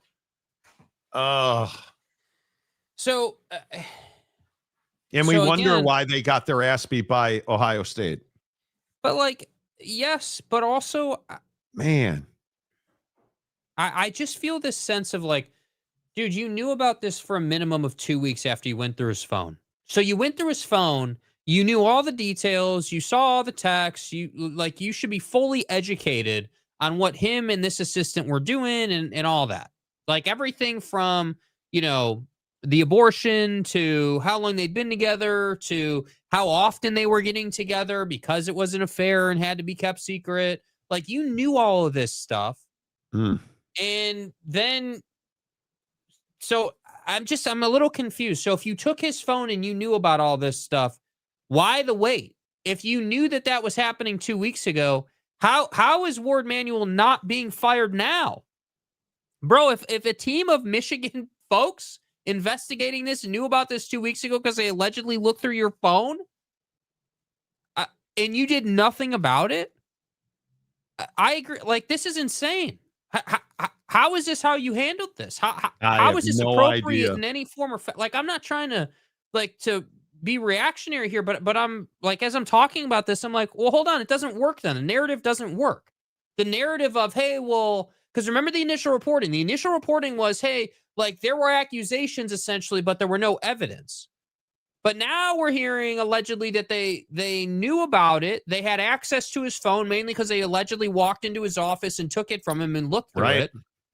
So this is what I'm saying, dude. It's not adding up now. No, it's not. And I think, but this is why Ward Manuel should be removed. This is why you have to be removed. This is just whatever is in the water in the state of Michigan with the abuse of women is incredible. I mean, again, I'm not trying to make this executive assistant out to be an angel, but the details that are being floated about this break-in at the home and why he's arrested, and you got to get out. All these, this investigation, according to some folks, went all the way back to October. They got a tip, allegedly, all the way back to October. Bro, it is December 10th. I mean, this is horrendous. This is horrendous. Yeah, how the responsibility here has to be questioned. I mean, how far up the chain of command does this go? I mean, at a minimum, Ward Manuel is implicated. And if at a minimum, and I think that again, did Ward know about this, or was this above his pay grade? Because it does kind of beg the question, and this is what I'm most interested in this. I hope Sherrone is safe. I hope that he gets what he needs, all of that. Of course. But genuinely, what I'm most interested in this story is not how Michigan's going to do on the football field next year. I'm most interested in who knew about this and who made the decision to wait several weeks. Did you make the decision to wait several weeks because you wanted to news dump this on a random Wednesday after the season was essentially over for you? Is that what this was? Because that's kind of what it feels like. I don't understand the timing of it. And maybe we clearly don't know all the details. And maybe there was a reason for today of all days. Again, December 10th, okay, that doesn't really have any significance in terms of dates. You just decided today was the day. So I don't know, man. How high does it go? Yeah. Next breaking news: Ward Manuel fired for cause. I don't know how you allow him to continue in his position. No, it'll be if they make the right decision and get rid of him, it will be they mutually agree to part ways. That's what it'll be, guaranteed. I really hope. Yeah, I feel so bad for his kids. Like, yeah, well, and that could be T. Maybe they just wanted to get through the season. But Absolutely then could be. if that's the case, T, and I'm not even saying you're wrong, but if that is the case, why was he not fired on the tarmac? Why was it not like, hey, season's over, all right, we'll see you later? Because that's not what's happened here. It's been allowed to fester. It's been allowed to grow and turn into this thing for Sherrone. Because again, if this is what it appears to be, like he went over to homegirl's house and had a breakdown and was a threat to himself and her and others, dude, that's not just on Sherrone, dude. That's on the circle around him that knew about all this and did absolutely nothing about it, which is ridiculous to me. And again, I would remind you, now this is all we're going to talk about when it comes to Michigan. 4 years. Yes. And then he had this situation that wound up with him getting arrested. So again, to your point, how is Michigan a top job right now? Can I just ask that question? Why would Caitlin DeBoer want anything to do with this? Bro, we're going to leave Alabama to go to... My question is, and this may be too simplistic, are you playing in the bowl game? How? No. Hell no. Are you playing in the bowl game? I think, are you not withdrawing from the bowl game? And don't you have to do that now so that another team has a chance, so that Notre Dame can get ready to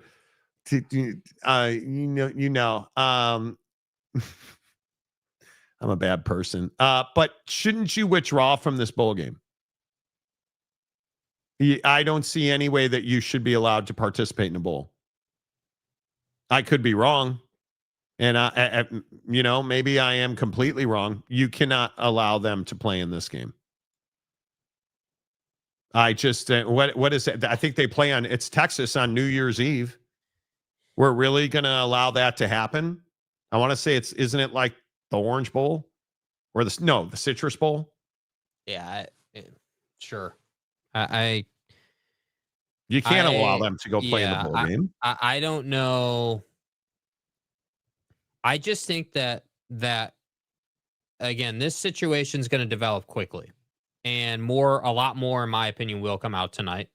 But I just think that this story is the exact antithesis of like, hey, you need to take care of people. You need to do right by people. And sometimes doing right by people is not doing what they want you to do. Sometimes doing right would have been like, hey, we're going to fire you as soon as the clock runs out, we're moving on from you. And that's just business. And you have no business playing football. Right? I agree with Mike 100%. You have no business playing football right now. No, you should not be on the field. I mean, you can't just smooth this over, right? Like we can't just.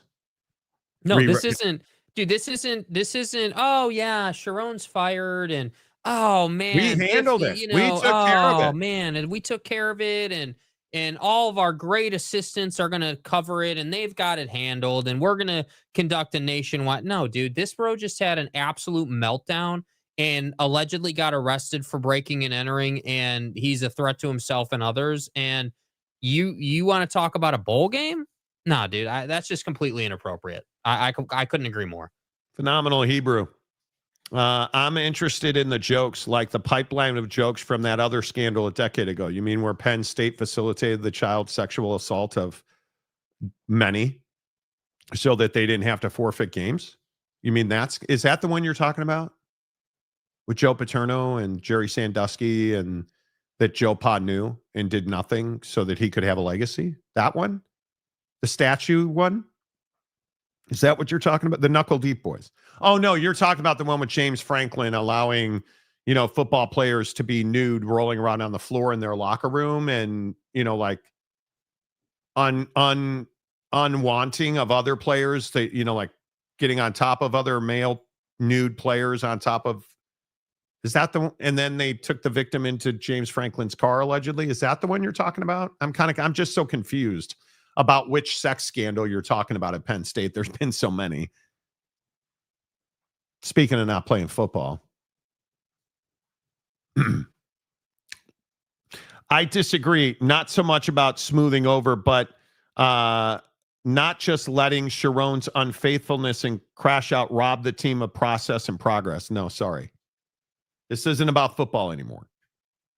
This isn't about football anymore, in my opinion. You know, what's Moore been charged with? We don't know. We do not know. Just waiting for details. Just waiting for details. The City of Saline Police Department assisted in locating and detaining former University of Michigan coach Sherrone Moore. Mr. Moore was turned over to the Pittsfield Township Police Department for investigation into potential charges. So we don't know what those potential charges are. That's the hard part, is we're just sitting here. And, you know, like it's, yeah. And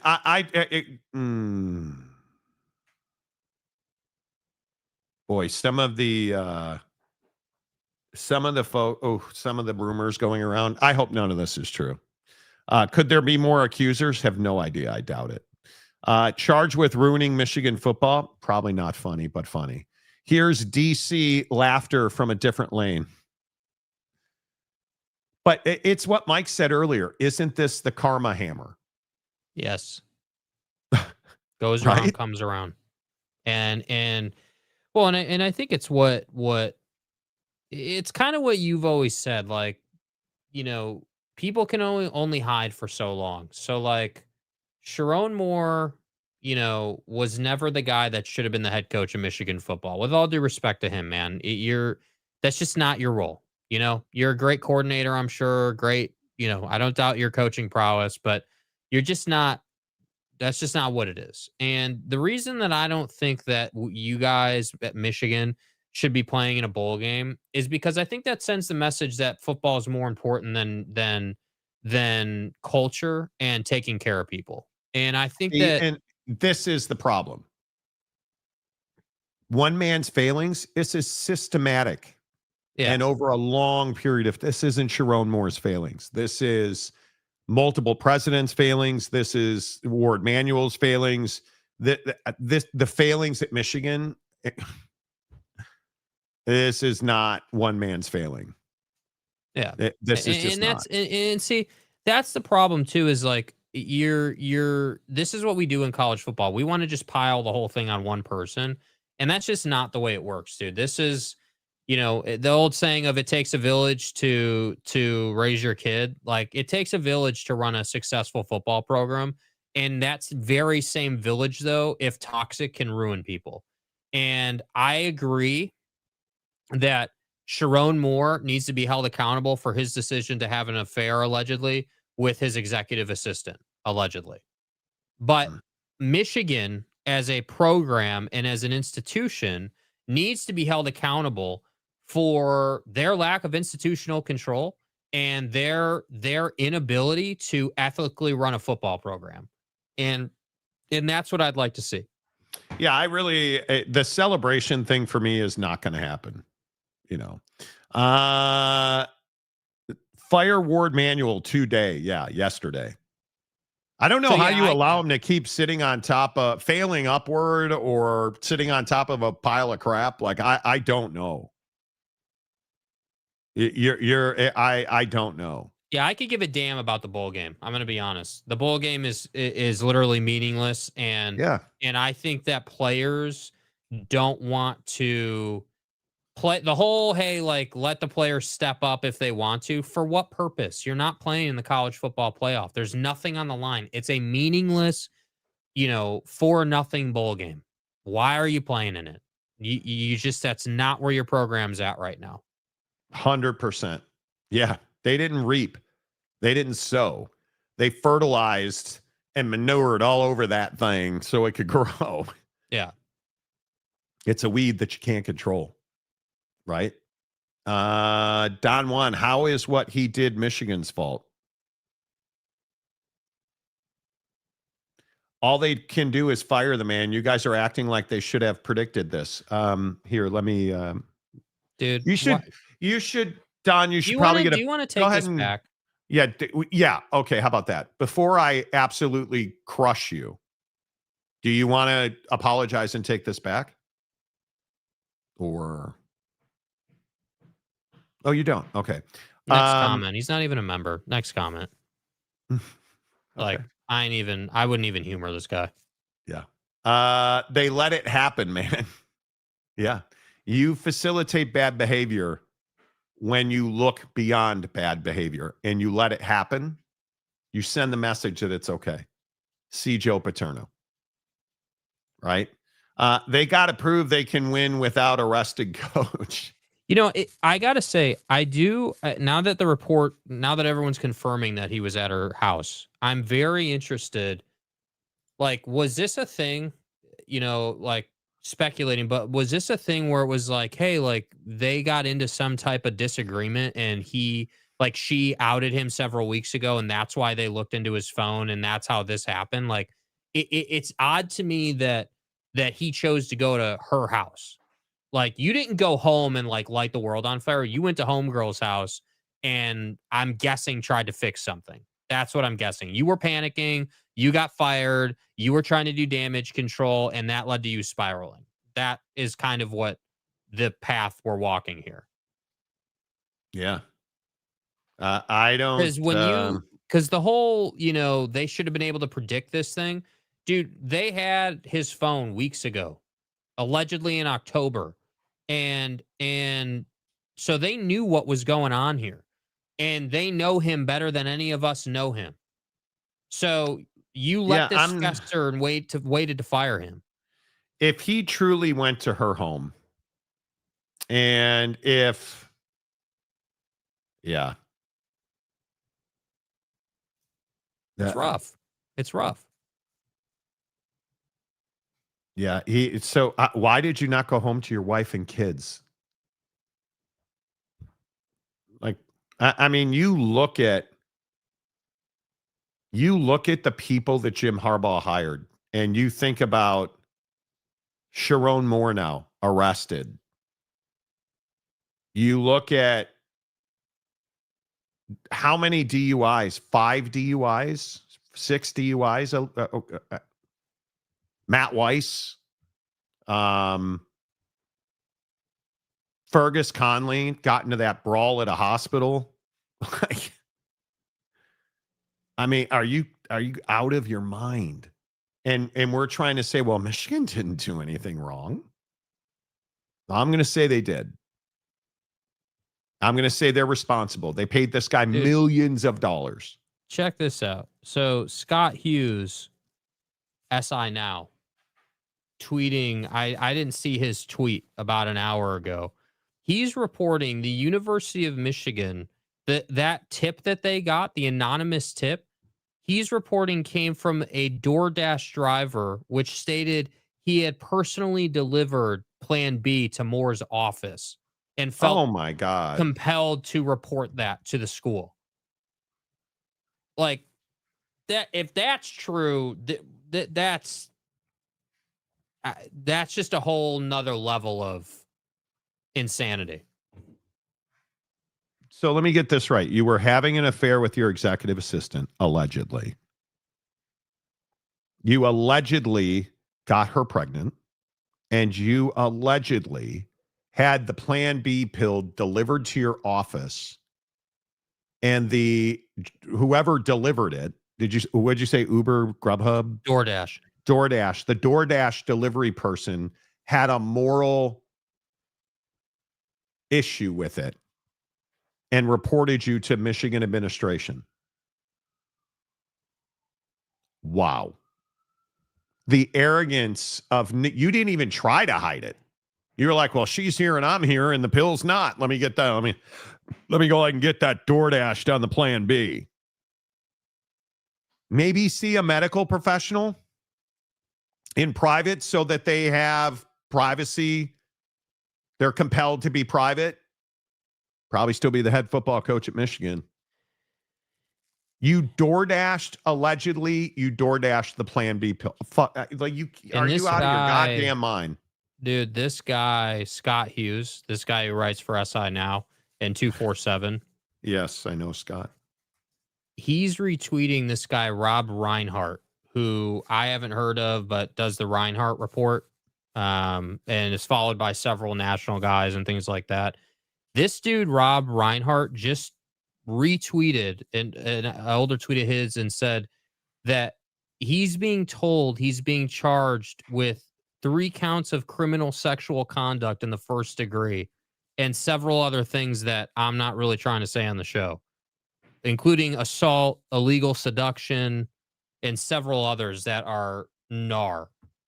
So I don't know. I don't know if that's not Thamel. That's not like 1,000% credible guy, but I don't know, man. I don't know if that's true. I don't even want to get into. I mean, where does this end for me? Like, this is just another. If that's true, this is another heinous. Yeah, I hope that's not true.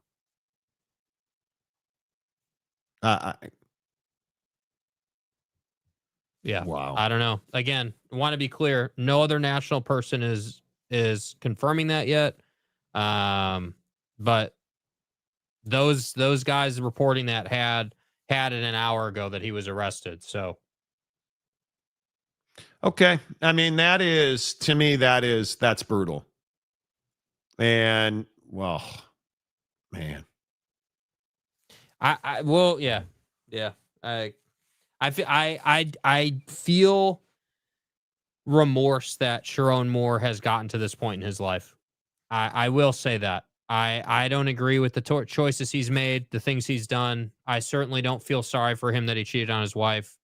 But this is getting to levels of like, hey man, this guy did some dark things, allegedly, and is in a dark place. So we'll see what happens. I just think, let's wait for the police to release the charges. I'm amazed by it. I'm amazed that this is what happened to Michigan today. This is the University of Michigan. You know, like this is, I mean, this is ridiculous. This is wild. They've fallen this far. So, yeah, bro. Yeah. Appreciate the conversation today. Obviously, we'll have far more on this tomorrow.